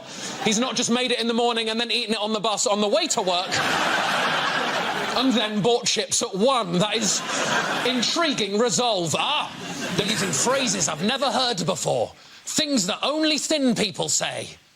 I think I've got some biscuits. I'll just go and check. Who's living their life like that? Who buys biscuits and then forgets that they exist? That is unacceptable. I'm so deep undercover, I've met the bosses of the thin mafia. People who don't even like food that much. You go, oh, no, I'm not really a food person, you know. No, it's not. It's more of a fuel, isn't it? It helps me get through the day. If you don't like food, then what are you thinking about all of the time? Thank you very much, Ed Gamble. And the topic is relationships. Where you go? I am in a serious relationship. That's what she makes me say. Serious. I'm in a serious relationship. This is my partner. Sounds like you're in a law firm, is what it sounds like. Serious relationship. Sounds like a disease. How's your relationship? I'm sorry to say it's serious. I'm not in a serious relationship. I'm in a silly relationship. You tell me if you think this sounds like a serious relationship. The other day, me and my girlfriend were having a discussion about the Beatles. At some point during that discussion, she forgot George Harrison's name. Now, she previously knew George Harrison's name. But her brain did something to her that all of our brains do to us now and again. It just deleted a fact for no reason. And it panics you when that happens. You think, am I going mad? Am I going senile? You go on a spiral of panic and worry, and I could see she was worried. And any good boyfriend in that situation would have told her George Harrison's name, and I am a good boyfriend. But I am a better comedian. So what I chose to do in that situation was write down every guess that she took at George Harrison's name. I have memorised them, and I'm now going to recite them to you, the good people of Mock the Week. Here we go. Guess number one. John, Paul, Ringo, John. There it is. She thought there might have been two Johns in the Beatles. Maybe the Beatles were a double John band. And as if we'd remember them in that order, we wouldn't go John, Paul, Ringo, John. We wouldn't bookend it with Johns. It would be John, John, Paul, Ringo, John, John, or Paul, Ringo and the Johns. She knew that was wrong immediately. I squawked in her face. Guess number two. John, Paul, Ringo, Joseph. Hello, Joseph. What are you doing in there? I didn't realise the Beatles were a nativity-themed band.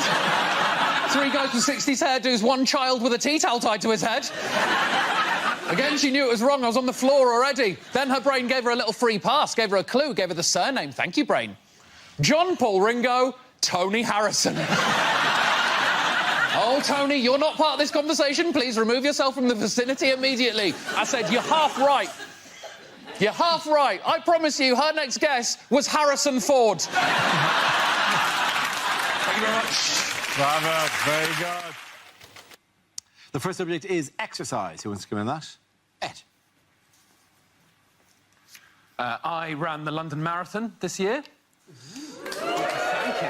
That was an absolutely amazing reception from you guys. Thank you very much. There was an awkward pause. Two people thought, I better fill that and go, ooh, and the rest of you collectively just went with, well, we could not give a shit. Thank you very much. We saw that on television. Thousands of people did that. Also, it was in April. How about you? Move on with your life. Also, of course you ran the London Marathon. You are a white middle-class man in his early 30s. That's what you do. And you're right, that is the most basic first step on the most basic posh man life ever. I can live my whole life on tracks now if I wanted to. That's how it goes. Marathon, marriage, kid, sleep with the au pair, divorce, Crocs, death. That's it. Did it for charity, because I'm a great guy. And you sort of have to. The charity I did it for was a type 1 diabetes charity. Before you think I'm too good of a human being, we'll let you know that I am type 1 diabetic, so I will see that money eventually. Very much playing the long game with that cash. Didn't actually enjoy the marathon, though, for one specific reason. Every few miles, there was groups of people stood there with blue rubber gloves on, with globs of Vaseline on the ends of their fingers, like this. Now, at the time, I had no idea that they were employed by the marathon. You're supposed to run past them, take Vaseline, rub it on any areas of chafage. I had no idea they were supposed to be there. To me, that just looked like some sort of horrendous motivational technique. You better keep running, boy. You better pick up the pace. Otherwise, it's examination time. You got an appointment. Stamp 'em with Dr. Fingers! Thank you very much. And the first topic is music. Who wants to come out? Ed. I like heavy metal music. Yeah, none of you believe me, that's fine. I do not look like I like heavy metal music. I don't have a heavy metal face. I have what is known as a Coldplay face. That's what I've got. Drink it in, basic bitch, indie white man face. That's me. Other metalheads don't trust me either. I can't go to the gigs because I look like an undercover Mormon on a conversion mission. Look like I'm going to start sneaking up behind people in the crowd going, hey, pretty rockin' band, right? Yeah, you know who else was rocking? Lord Jesus Christ, our Savior. Yeah. I love the guitarist. Yeah, love the guitarist. Look, long hair and a beard. You know who else had long hair and a beard? Right again, Lord Jesus Christ, our Savior. What's this we're all doing? Oh, head banging. Yeah, no, cool. I do head banging too, but when I do it, it's to get rid of gay thoughts. Can't go to the gigs as well, because I don't know how to do the things that everyone does in the gigs. I feel out of place. Heavy metal gigs, everyone does this. That is the sign of the beast, the sign of the devil. It shows you're part of the community. I'd never done that before. I feel too self-conscious. But I went to a gig recently, got brave enough to go there. Suddenly, my arm shot up in the air. I was like, oh, my God, I'm doing it. I'm actually joining in for the first time. I looked up, and what my hand was actually doing was this. That is not the sign of the beast. That is an uncle saying the burgers are ready at a barbecue. That's what that is.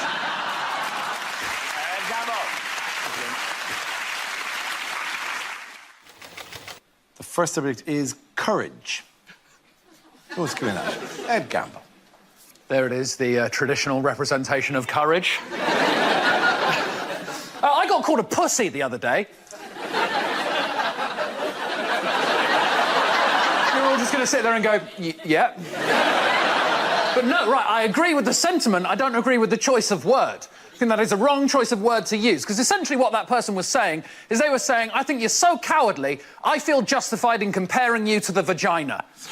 I think that is very unfair on the vagina. There is nothing cowardly about that thing. That is the bravest thing in the universe. It pushes whole humans out of it. Words aren't used to describe that. Hardy. Rugged. It's the biological equivalent of a Timberland boot. What do we use when we want to talk about bravery? The balls. They got balls. Big balls. I think that's wrong, because I can only speak for my own balls, but they shy away from any sign of danger. Sometimes it doesn't even have to be a dangerous situation. It can just be a slightly cold bath. You're like, oh, I'm ready for this bath. Here I go down to the water's edge. They're having none of it. They're like, before they even get to the meniscus, absolutely not. Climb back inside him. Go, go, go, go, go. Don't forget the bag. Don't forget the bag. Fold it up. Fold up the bag real tight. My balls are pussies.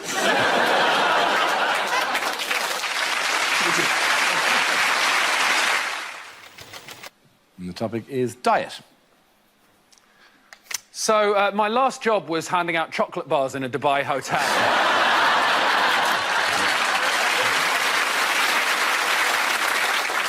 I try and stay healthy. I listen to all the wrong people about health, though. I've started reading health blogs, like health bloggers. They're all the same sorts of people. They're sort of posh young women in their early 20s. They say things like, first thing in the morning, to energise yourself, why not have hot water and lemon? Hot water and lemon to energise... There is no way hot water and lemon is energising me in the morning. The only way that would happen would be if I squeezed a lemon in my eye and poured the water on my dick.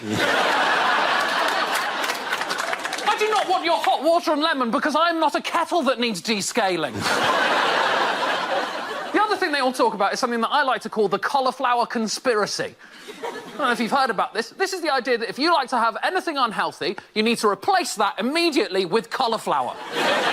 The worst offender for this is cauliflower pizza. I'll tell you what this is. Right, they say, oh, it's like normal pizza, but you take away the dough base and you replace it with a disc of mashed up cauliflower. So, nothing like normal pizza. I made one, it took me 6 hours. First thing you've got to do is grate the cauliflower. Now, I don't know if you've noticed, the cauliflower is not a shape for grating. It's not a shape, is it? It's just chaos. It's everywhere. It's so fragile, you touch it to metal, it immediately explodes. It's like you're in the middle of Frozen. You end up with this vegetable dandruff, you put it in the microwave, you warm it up, that makes it really wet, you have to get the moisture out of the cauliflower, then you have to pat it down into a rough base shape. Then they say, choose the topping. Whatever you like, you can choose whatever topping you like, and I think we can agree I had lost most of my day up until this point. So I thought, I'm going to claw a victory back right at the last minute, so the topping I chose was a whole Domino's. Thank you very much.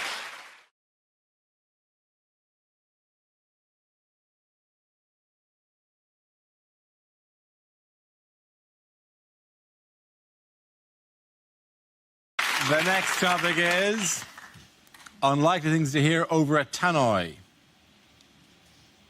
Ladies and gentlemen, good afternoon and welcome to Waitrose, you smug, rich pricks. This is not a drill. I repeat, this is not a drill. Would somebody please go to the power tools aisle and get me a drill? If you see an unattended bag, please don't report it. Remember, you're in world of luggage.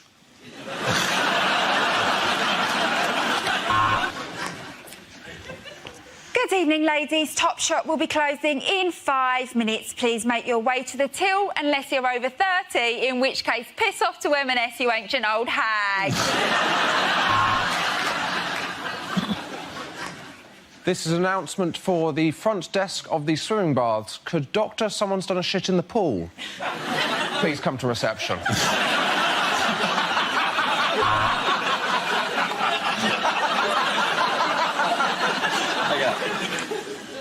Would the couple having sex in aisle 2 please stop? Spillage in aisle 2.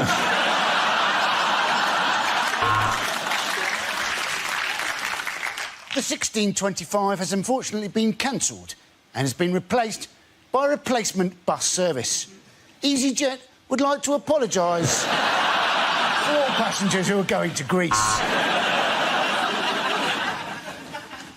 I only work in the post office for the crumpet. Watch this. Widow number 2, please.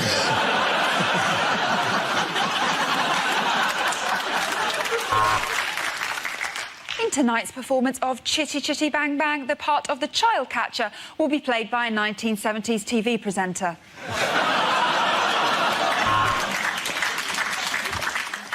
Welcome to Sexist Airways. I'm just going to pop on the seatbelt sign for a moment because we're swapping to a lady pilot.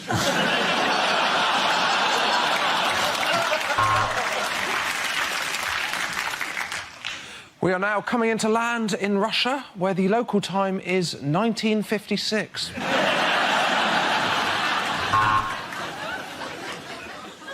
Welcome aboard the one-way saga service special to Switzerland.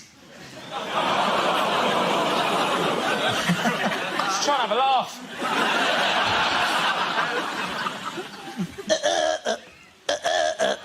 Attention to the submarine crew of HMS Nando's. Be careful not to burn your eyes on the periscope.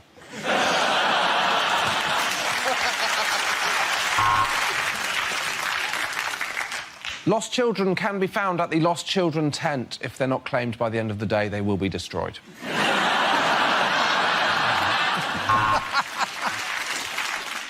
Welcome to Megabus.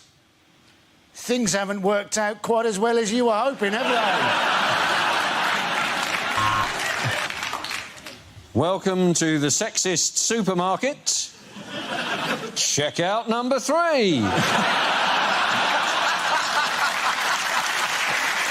Okay, at the end of that round, the points go to Josh Hewitt-Milton.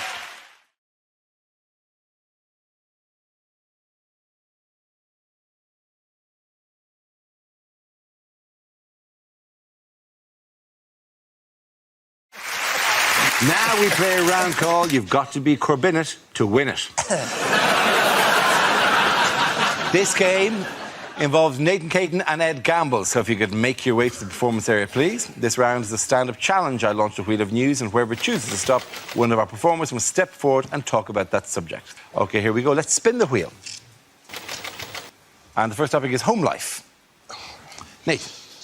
Yeah, I could talk about home life. I still live at home with my mum still. Thanks for the judgmental silence. Yeah, I live at home. My mates give me the most stick for it, because I'm the last one in my group of friends who still lives at home with my mum. They've all moved out, so they see me as a mummy's boy. And every time they see me, they're like, Nathan, what's wrong with you, man? Why you still at your mum's, man? Aren't you embarrassed? Why you still at your mum's? Why you still at your mum's? It's like, I live in West London. Have you seen house prices? I'm not going anywhere, man.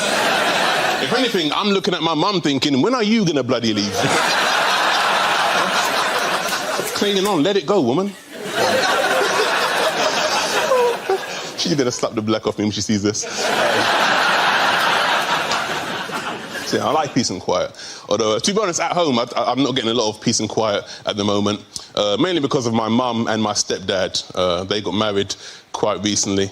And I'm happy for my mum. You know, she found happiness. She deserves it. However, at the moment, they're going through that honeymoon phase where they're having sex all the time. Yeah, it is bloody disturbing, man. Because my bedroom is like right next door, so like every time they do it, I hear everything. Like a few Saturdays ago, right? It's late at night, I'm about to go to sleep. From next door, I can hear my stepdad going, oh yes, oh yes, oh yes, oh yes, oh lord, say something nasty, say something nasty, say something nasty. So I screamed out, you're not my real dad! Thank you very much, Devin. OK, that leaves us with Ed. Let's see what topic you've been left with. And the topic is diet. I hope this isn't just a hint that I need to lose weight. Because I've lost quite a lot of weight recently anyway. I've lost about 6 stone in the last 3 years. Cheers, guys, thanks. I mean, no. Too late, you went with the British reaction. Thank you very much. Couldn't give a shit, mate. Carry on. We don't... Stop showing off. We don't want to hear about it. Found myself in a bit of a nightmare situation recently. I went to the Middle East to do some gigs. Now, that bit was nice, that was lovely, but they put you up in a hotel where the food is all-you-can-eat buffets 3 times a day for 10 days. Now, this is a nightmare scenario for me because I cannot be trusted at an all-you-can-eat buffet.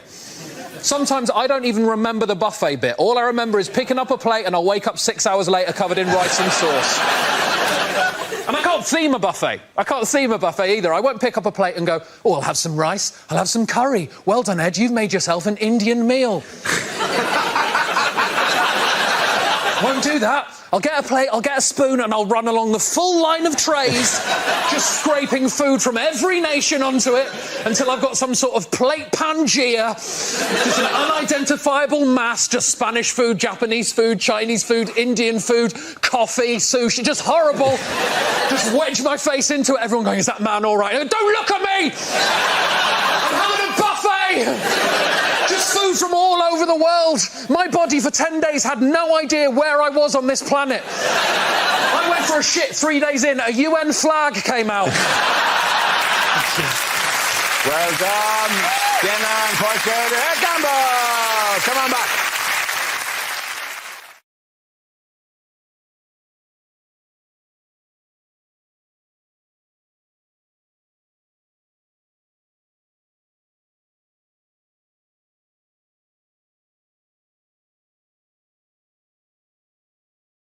OK. The next topic is unlikely things for a continuity announcer to say. On ITV2 next, what Katie did next. Which I'm guessing is get her tits out and marry some thick prick for publicity purposes.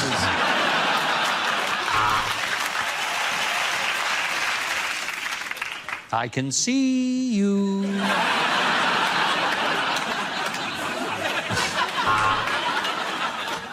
A very special episode of Songs of Praise now, coming live from Stringfellows.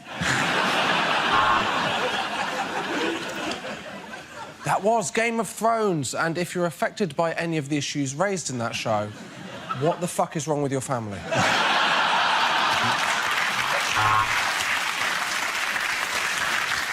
Is masturbation bad for you? That's not the next programme, I'm just thinking aloud. Next up, baking and entering with Anthony Worrell-Thompson.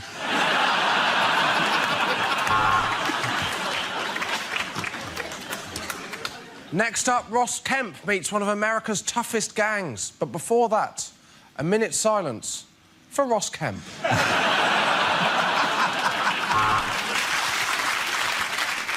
No! Dad! This is bullshit! Hate it when the eggheads win.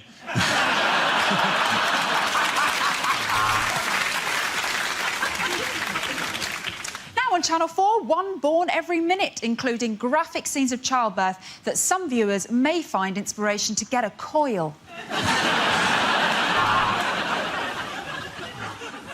And now on Channel 4, skins. 4 skins.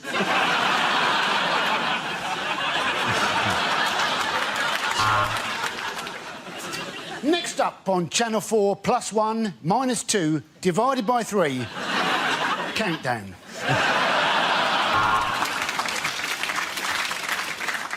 Next up, we have literally the only episode of Top of the Pops 2 we're allowed to show. That was Mock the Week. Wasn't it weird when one of them said the exact same thing I'm saying right now? Still, talented fella.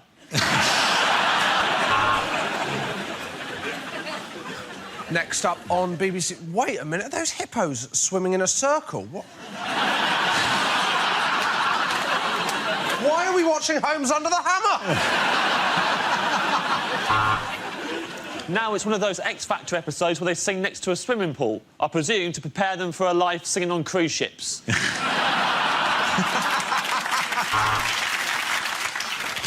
You're watching the adult channel +1, because that Viagra's taking a while to kick in. Well, next up, it's Midlands Today, so if you're watching in the Orkneys, you can fuck off. At the end of that round, the points go to James here and Rob.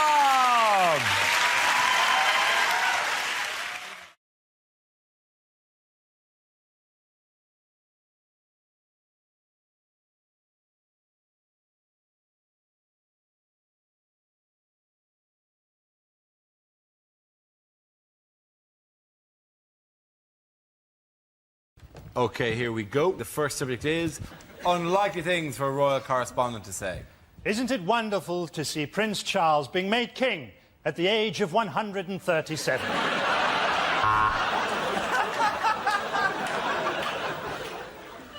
And the Queen there, majestically taking her place in the queue to withdraw her savings from Northern Rock.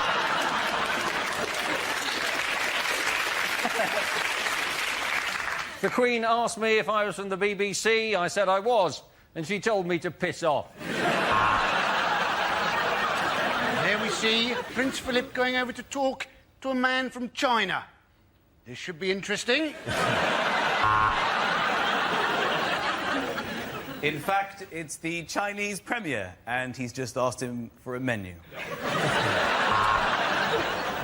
Prince Harry hasn't been put off by the congestion charge. He says he still manages to come into Chelsea twice a day. Well, the crowd are absolutely loving this event. The night sky is dancing with light. Yes, the Queen set fire to Windsor Castle again.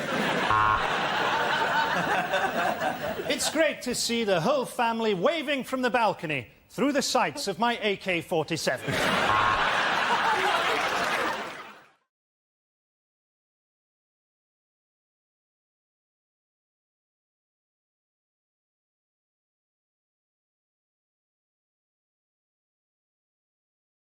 The first subject is unlikely things to hear on a news programme. As I report from my 6th day here in war-torn Syria, I think the lesson learned is that I should never have called my producer a wanker. According to statistics, the French economy is now the weakest growing of all the economies in Europe.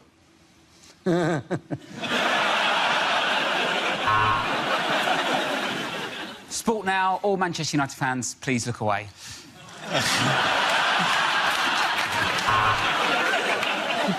You've reached Al Jazeera News, which means you're only 20 channels away from actually finding porn.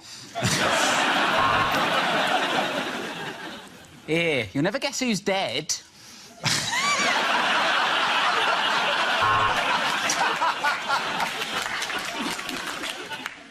Just time now to see what the papers say.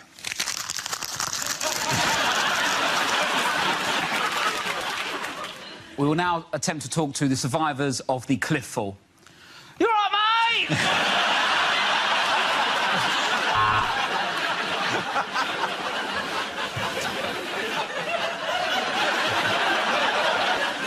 After the fire in the aromatherapy candle factory, the situation is now calm. And now over to our foreign correspondent. Do you speak English?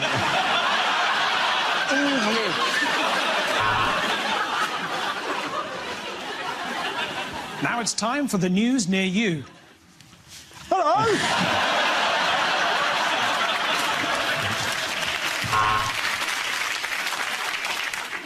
There are human remains on the blood-stained streets and the despair in the eyes of everyone you meet. Rob Beckett for BBC News, Magaluf.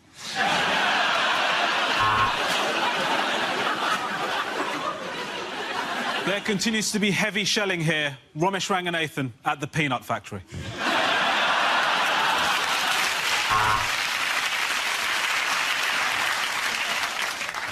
Now it's over to our toys and games correspondent, Natasha Kaplunksky.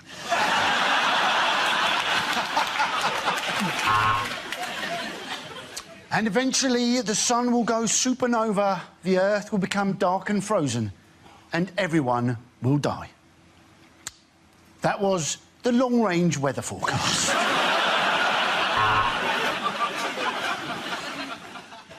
To my right, in my peripheral vision, Andy Parsons is showing us his penis. More on that as it unfolds.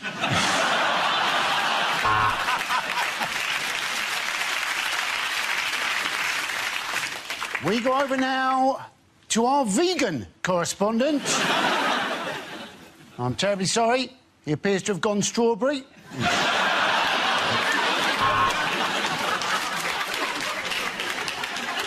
And David Cameron has delivered on all his promises to the Scottish people.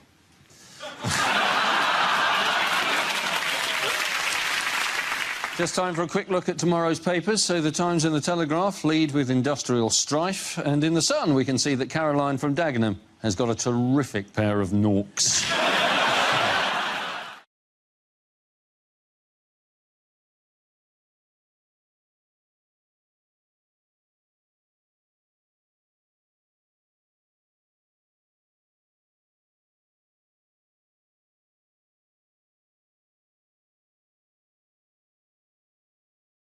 The first subject is unlikely greetings cards.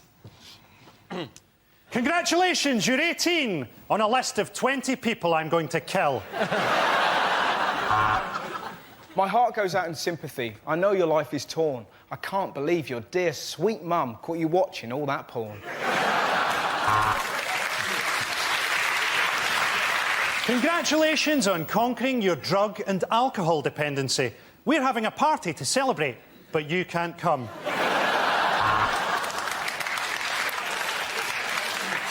I know you're green. I've done my bit. This card is made of recycled shit.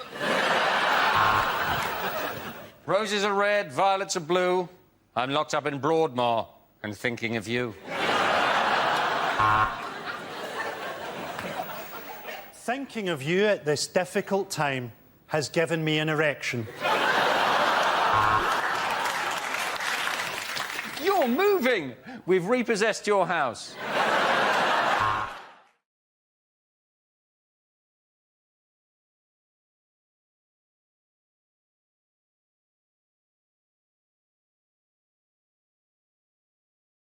The next topic is things you won't hear your sat-nav say.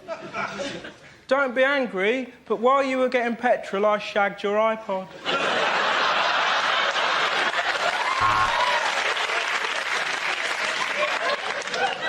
Are we there yet? Are we there yet? Are we there yet? In 300 miles, you will realize this gimmicky voice was a terrible mistake. A The next set of traffic lights, a cyclist is going to pull up next to you and give you a really dirty look like he's better than you. When the light turns green, let's see how good his balance is. Turn right at the next junction for a bloody good dogging site. I'll tell you what, darling, how about you get out of the car and let your husband park?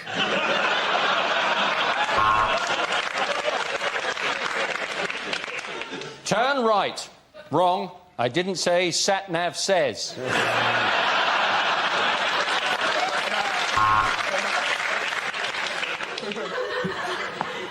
Welcome to Joburg. Lock the doors, put on your bulletproof vest, and don't leave me here. If you go away and leave me here, I won't be here when you come back.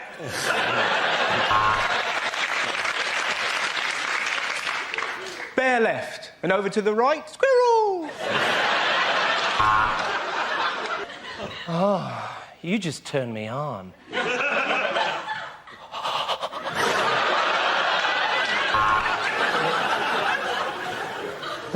Hold on, I've got the map upside down.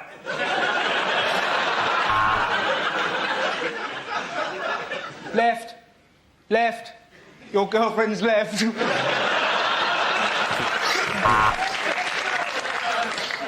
Next dinner party, you drink and I'll drive. Did you turn the gas off? Did you lock the door? Did you? Did you? I reckon we should go back. I reckon we should go back.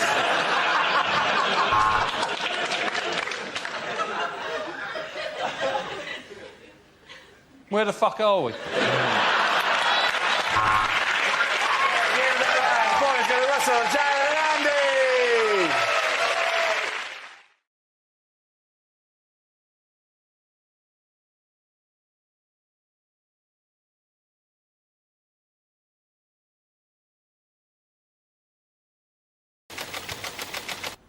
The subject is clubbing.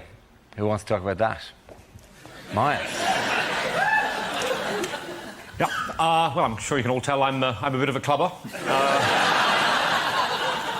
Nothing I like more than getting down to the local hotspot and shaking the old batty and ting, a bit of shawaddy-waddy. Don't mind if I do. No, I have tried night clubbing. It's not really my thing. I'm a bit too delicate, my system. I was in a nightclub recently. A fellow young raver danced up and shouted, "I'm loving it, loving it, loving it!" I replied, "I'm finding it all a bit noisy, finding it all a bit noisy, finding it all a bit noisy."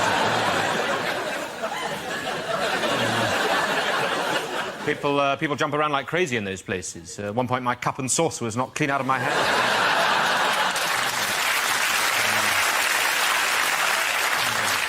It's tricky. I mean, I've tried the dancing. That's not my thing either. I don't care if I haven't got sexy Latin rhythms. I've got a Latin A-level. Much more transferable in the job market. I was on the dance floor recently. A lot of my fellow young ravers were blowing whistles, so I joined in and gave a bloody good pop on my bugle. Unfortunately, that meant half the Bosworth Hunt came charging in across the dance. Hounds mistook 3 of the ginger students for foxes, and there was a hell of a mess. Thank you very much, Master. OK, that leaves us with Jack. Let's see what you've been left with. Let's spin the wheel. And the topic is health. I know what you're thinking. Yeah, that is my gun. So, we are in the midst of an obesity epidemic, and the people I blame, definitely, are the supermarkets, because I don't think they're doing enough, right? Like, you go into any supermarket now, and you buy food. If you care about what you put into your body, you look at the nutritional information, you know, the little wheel of guilt that every packet has on it now. That lures you in, doesn't it? Like, you buy something, like ice cream. It's like, this ice cream only contains 5% of your daily intake of calories. You're like, oh, that's very promising. I'll buy and eat the ice cream then. Then you look a little bit closer, above the little wheel of guilt, tiny white writing, 1/8 of a tub. Oh, you cheeky bastard. You're not allowed to do that on the packet. Whatever makes it sound good to sell the product, then make up a ludicrously unrealistic portion size, so I buy it like a twat. That's like Greg's game, this sausage roll only contains 2% of your daily intake of calories, if you lick it. It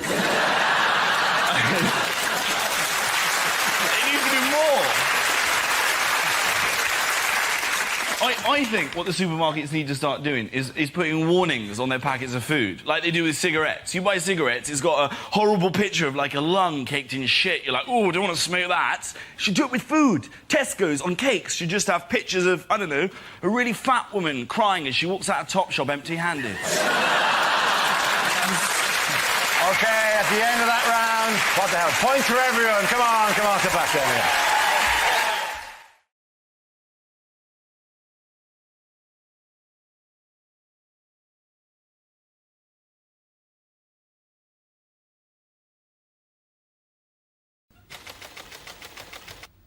Subject is the media. Who wants to come into that? Russell. I'll do that. I'd see, you know, the way I like getting the news is Radio 5 Live. It's fantastic, 'cause it's just news and nutters, isn't it? They'll read out, like, that was the Pope's view on abortion, and then, hello, Felicity Puddleduck here, livid and ill-informed. I'd just like to say those harlots should give birth to their children aged 2 that charge you to national service. I'm off to bake a cake. And sat there listening, then the next night, David, are you out of your mind? Cloning? Think it through. 2 versions of me. Want to go out and commit a crime? Who gets blamed for it? Me! I'm doing it 20 Street. He's banging my wife. Where's the justice? And you sat there listening to these nutters, and then the most ridiculous story. A man in Bristol's found the face of Jesus on a crisp. And suddenly, I couldn't believe how you put up my frazzles. There he was! Russell Howard.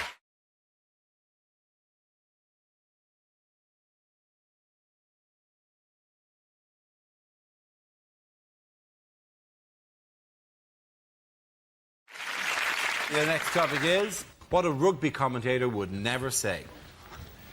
Oh, and he skipped through the defence, and that's lucky, because if these South Sea Islanders catch you, they eat you. It's time for the scrum, where the players can have a quick kiss and exchange phone numbers. And it's the coin toss, and Johnny Wilkinson has sprained his thumb. And that is a massive tackle. I wish mine was like that. Not everyone's been able to get tickets for this World Cup final, and we know a lot of you are watching at home. So hello to you, the England team. Oh, and it's bad news for New Zealand. Rugby doesn't matter.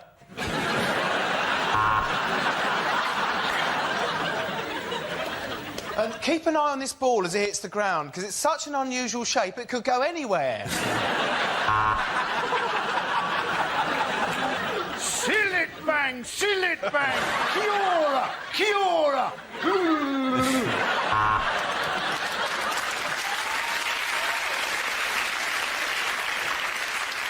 All pretence has been abandoned as both teams take to the field naked, covered in lubricant, to the sound of pounding techno. Thick, muscular necks, broken noses and powerful thighs. The rugby wives are minging. Well, he is in many ways the perfect fly half. Legs of a human, torso of a blue bottle.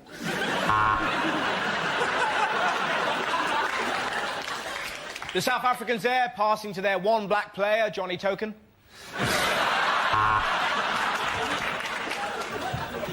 So it's England versus Samoa, a team of rank amateurs against Samoa. That's it, ladies and gentlemen. The points go to Russell, Ben and Andy.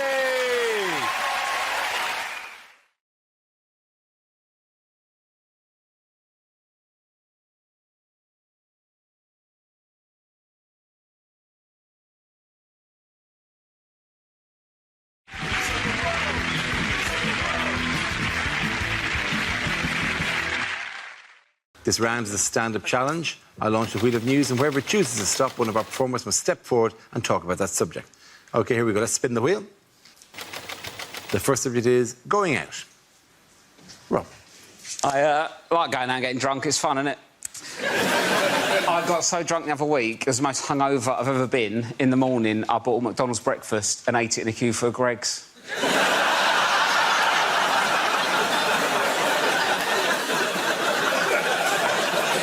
And I still don't know if I'm ashamed or proud. I don't like tequila, though. I don't like doing shots. It annoys me with tequila. It's too much admin, isn't it? So I'll lick a bit of salt, eat a lemon. What are you doing that for? It makes it taste nicer. It's not fish and chips, is it? So it's all, no one looks like they're enjoying it. Everyone looks panicked, don't they? They're always like, oh, thank God for the salt and lemon. They're loving it, aren't they? Do you know what make a tequila nicer? Do a tequila, then have a Cadbury's cream egg. That'd be nice, wouldn't it? Take the taste out of your mouth.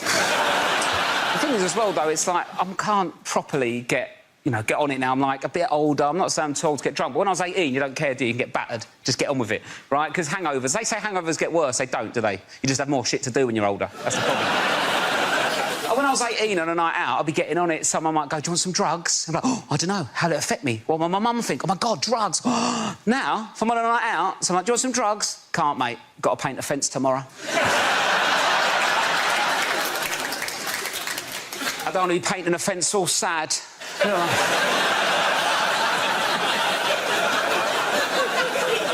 All hot, sweaty and vulnerable, like, oh. I was really looking forward to painting this fence last night.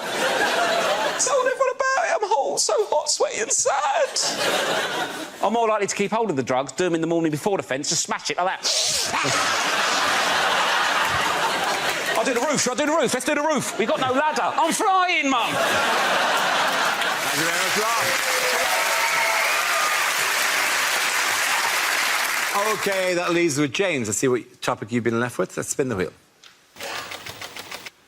And it's food and drink.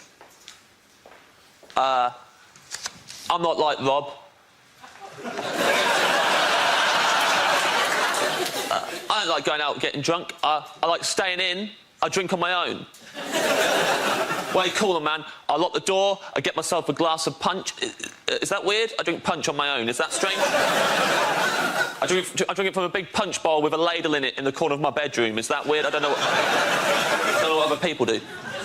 People are always worried about punch getting spiked. Solo punch, problem solved. Not to spike myself, unless it's Fun Time Thursdays.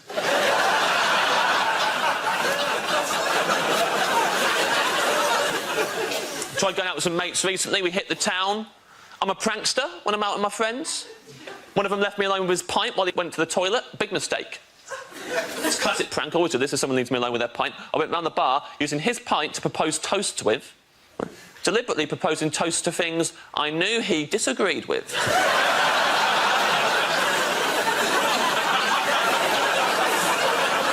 He comes back, has a sip. What you done with that? I'm like, ha. You just drank to the service charge being included in the bill. You just drank to those bedside lamps that don't have the switch on the cord like is convenient, but have it on the neck of the lamp under the bulb. It's like a bolt you have to somehow slide across, and you can't even reach it like that. You get your whole hand up inside the lampshade, and it hurts. It's really awkward. You can't even see it. You got to look at the top of the lampshade to see what you're doing, and then you turn it on and it blinds you. You just drank to those lamps. You love those lamps. Thank you very much. Points for both of you. Come on. Very good. Thank you very much. The first subject is travel. Miles. I'll tell you what's wrong with trains. It's the quiet coach, OK? Quiet, that is an adjective. It doesn't go far enough. Quiet is an adjective. It should be called the silent coach. Shouldn't it? The silent coach. No one would have any trouble understanding that. It's the silent coach, right? You can't talk on it, you can't use your laptop, children can't travel on it, you can't eat crisps, and crucially, the train people, they wouldn't be allowed to make announcements. Because the sort of people that have the mentality to travel on the quiet coach, which is the correct mentality, are the sort of people who check where the train is going before they bloody get on it.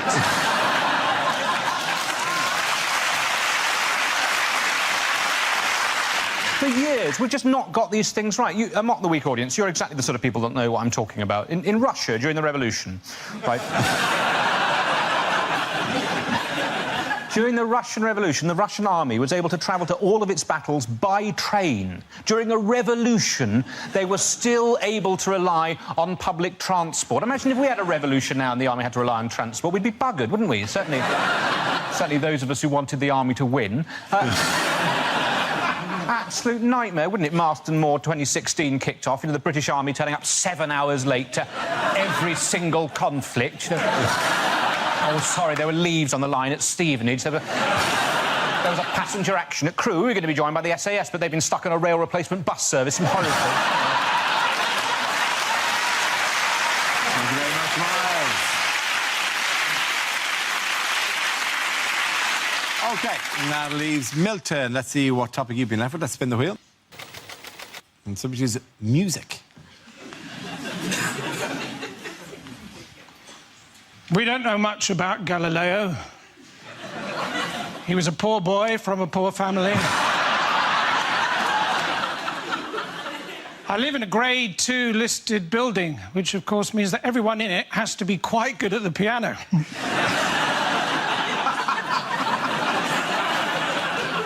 Apparently all Chinese children who are learning to play the piano know a tune called Knife and Fork.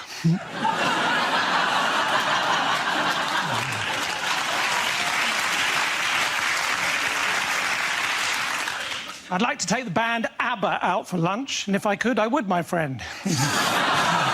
For Nando's.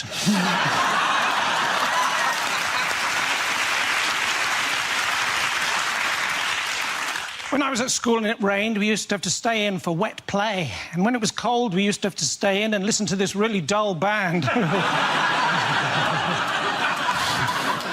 AD 79. Julius Caesar receives the first ever weather forecast.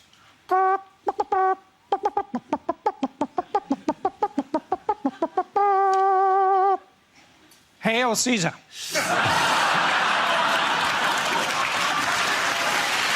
you very much. Points there go to Milton Jones. Come on. And the first subject is jobs. Who wants to come at? Reese. I've got a job. Yep, I'm not resigning. And my job is this, which still counts Dad. This is a good job. It's not perfect. It's not the best job in the world. I would never say that. Some people think it is. It's not, right? Best job in the world, community support officer. With no power comes no responsibility. Best job ever. Nothing is expected of you if you're a community support officer, right? If it's not writing down someone's details, then it is beyond your remit. That is 100%. It's just vigilante admin. That's all it is. You're a professional grass. That is your job. I got a leaflet through the post a few weeks ago advertising that job, right? It said, do you have what it takes to be the best? Will you stand up in the face of danger when no one else will? No? Then you should become a community support officer.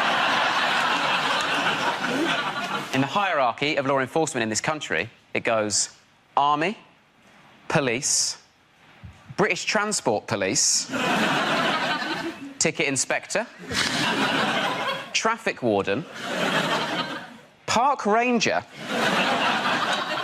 Dinner Lady, Kid wearing Nike trainers,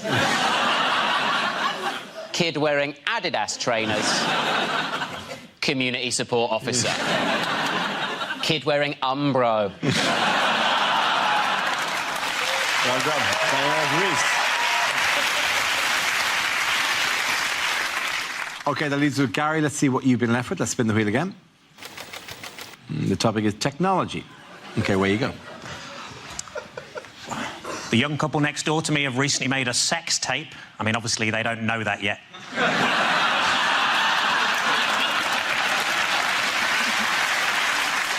The hardest part of making skimmed milk must be throwing the cows across the lake. The guy next to me at work used to watch porn all day. I'm just glad he didn't begin to rub off on me.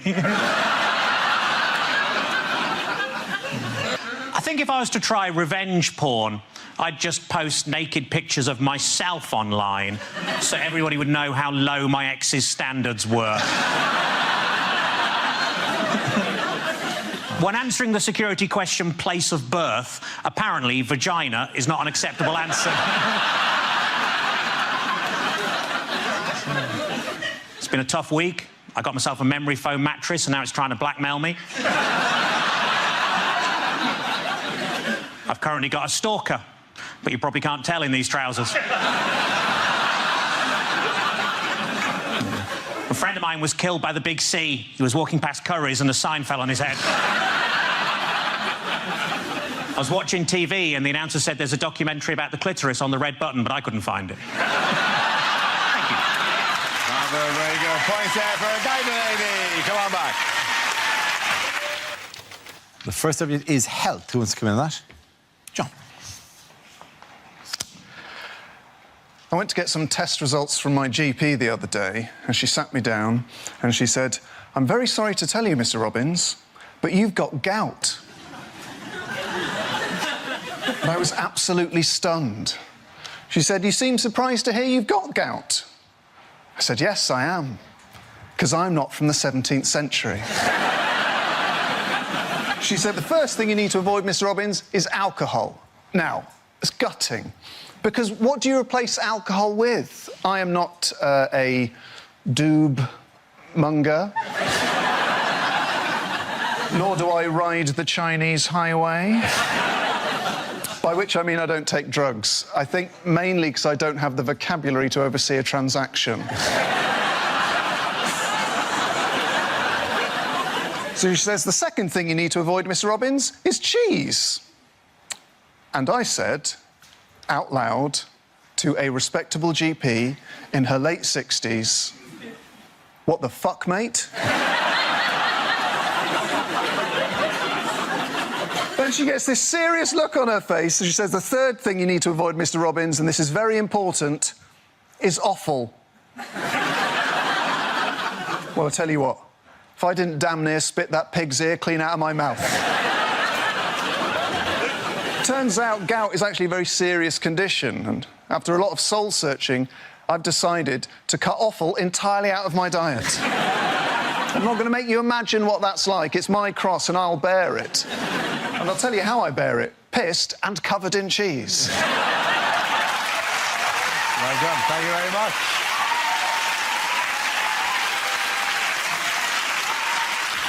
That leaves us with James. Let's see what you've been left with. Let's spin the wheel. The topic is moving house. I moved house recently. Luckily. That's good, isn't it? It's fortunate.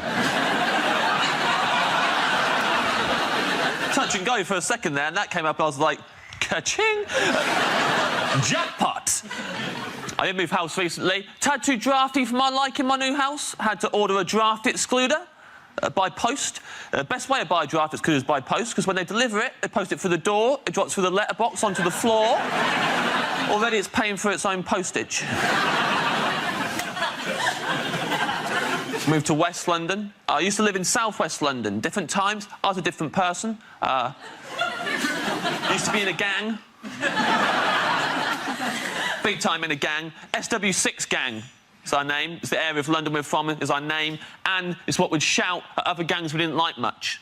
Like, if I saw the SW5 gang, for example, we'd shout at them, SW6! That's clever. I remember once, back in the day, we're out and about, SW6 crew, taking no shit. Looked across the road, we saw them, SW5 gang. And as soon as I saw them, I was cross. Shouted at them, SW6! As per.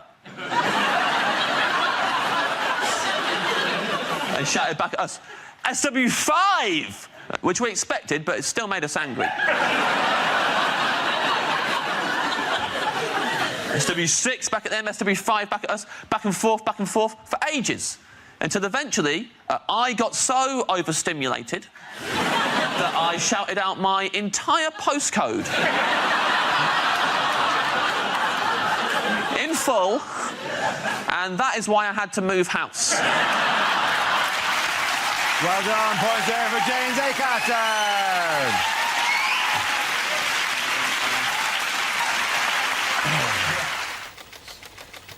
The first subject is alternative medicine. Can I have a volunteer to talk about that? Andy. Apparently, a lot of people trying to get into therapy at the moment. Other people knocking it, saying, you know, oh, well, you should just lose your inhibitions, talk about your problems to your friends. I thought I'd try this. I talked about my problems to my friends for a whole hour. Lost my inhibitions, also lost my friends. I now tell my problems to taxi drivers. 2 advantages in this. 1, it stops the taxi driver from telling you his problems. And 2, it's amazing how much quicker you get to your bloody destination. Well done, Andy Parsons. OK, let's spin the wheel again.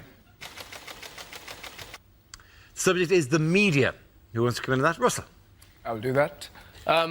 I'd see, you know, the way I like getting the news is Radio 5 Live. It's fantastic. 'Cause it's just news and nutters, isn't it? They'll read out, like, that was the Pope's view on abortion, and then, hello, Felicity Puddleduck here, livid and ill-informed. I'd just like to say those harlots should give birth to their children aged 2 that charge you to national service. I'm off to bake a cake. And you're sat there listening, and then the next night, David, are you out of your mind? Cloning? Think it through. 2 versions of me. Want to go out and commit a crime. Who gets blamed for it? Me! I'm doing a 20 string. He's banging my wife. Where's the justice? And you sat there listening to these nutters, and then the most ridiculous story. A man in Bristol's found the face of Jesus on a crisp. And suddenly, I couldn't believe it. I opened up my frazzles. There he was.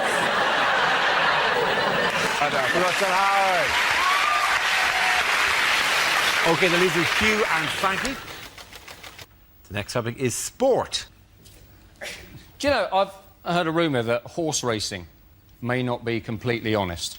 It's unbelievable, isn't it? But how do you stop the corruption? Well, one solution may be to call horses something like mafia-backed second favourite. Because if everyone did that, everyone would be confused, no one would know who to bet on, and the whole thing would be fair again.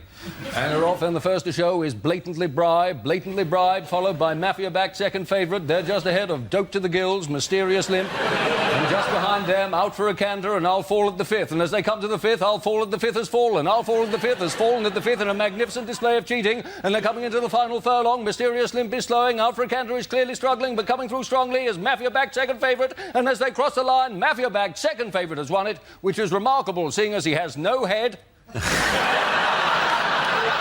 been left in someone's bed for tomorrow morning. Well done, you.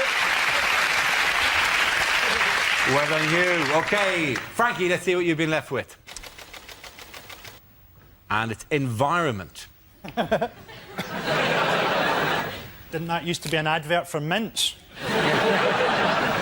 Ryanair getting a hard time from the environmental lobby because they've launched a £7 flight to New York.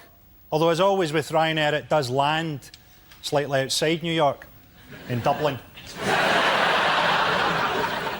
It's a pity we can't harness more natural energy, isn't it? Pity we can't harness the power of British moaning. Oh no, that moaning-powered light bulb's on the blink again. Oh no, there it is, back on. Everyone complained about the floods, didn't they? I like storms. I like thunder and lightning. What I like to do during a storm is shag my girlfriend and pretend that we're taking part in the conception of the Antichrist. Frankie Boyle, ladies and gentlemen. At the end of that round, the points go to Frankie and you.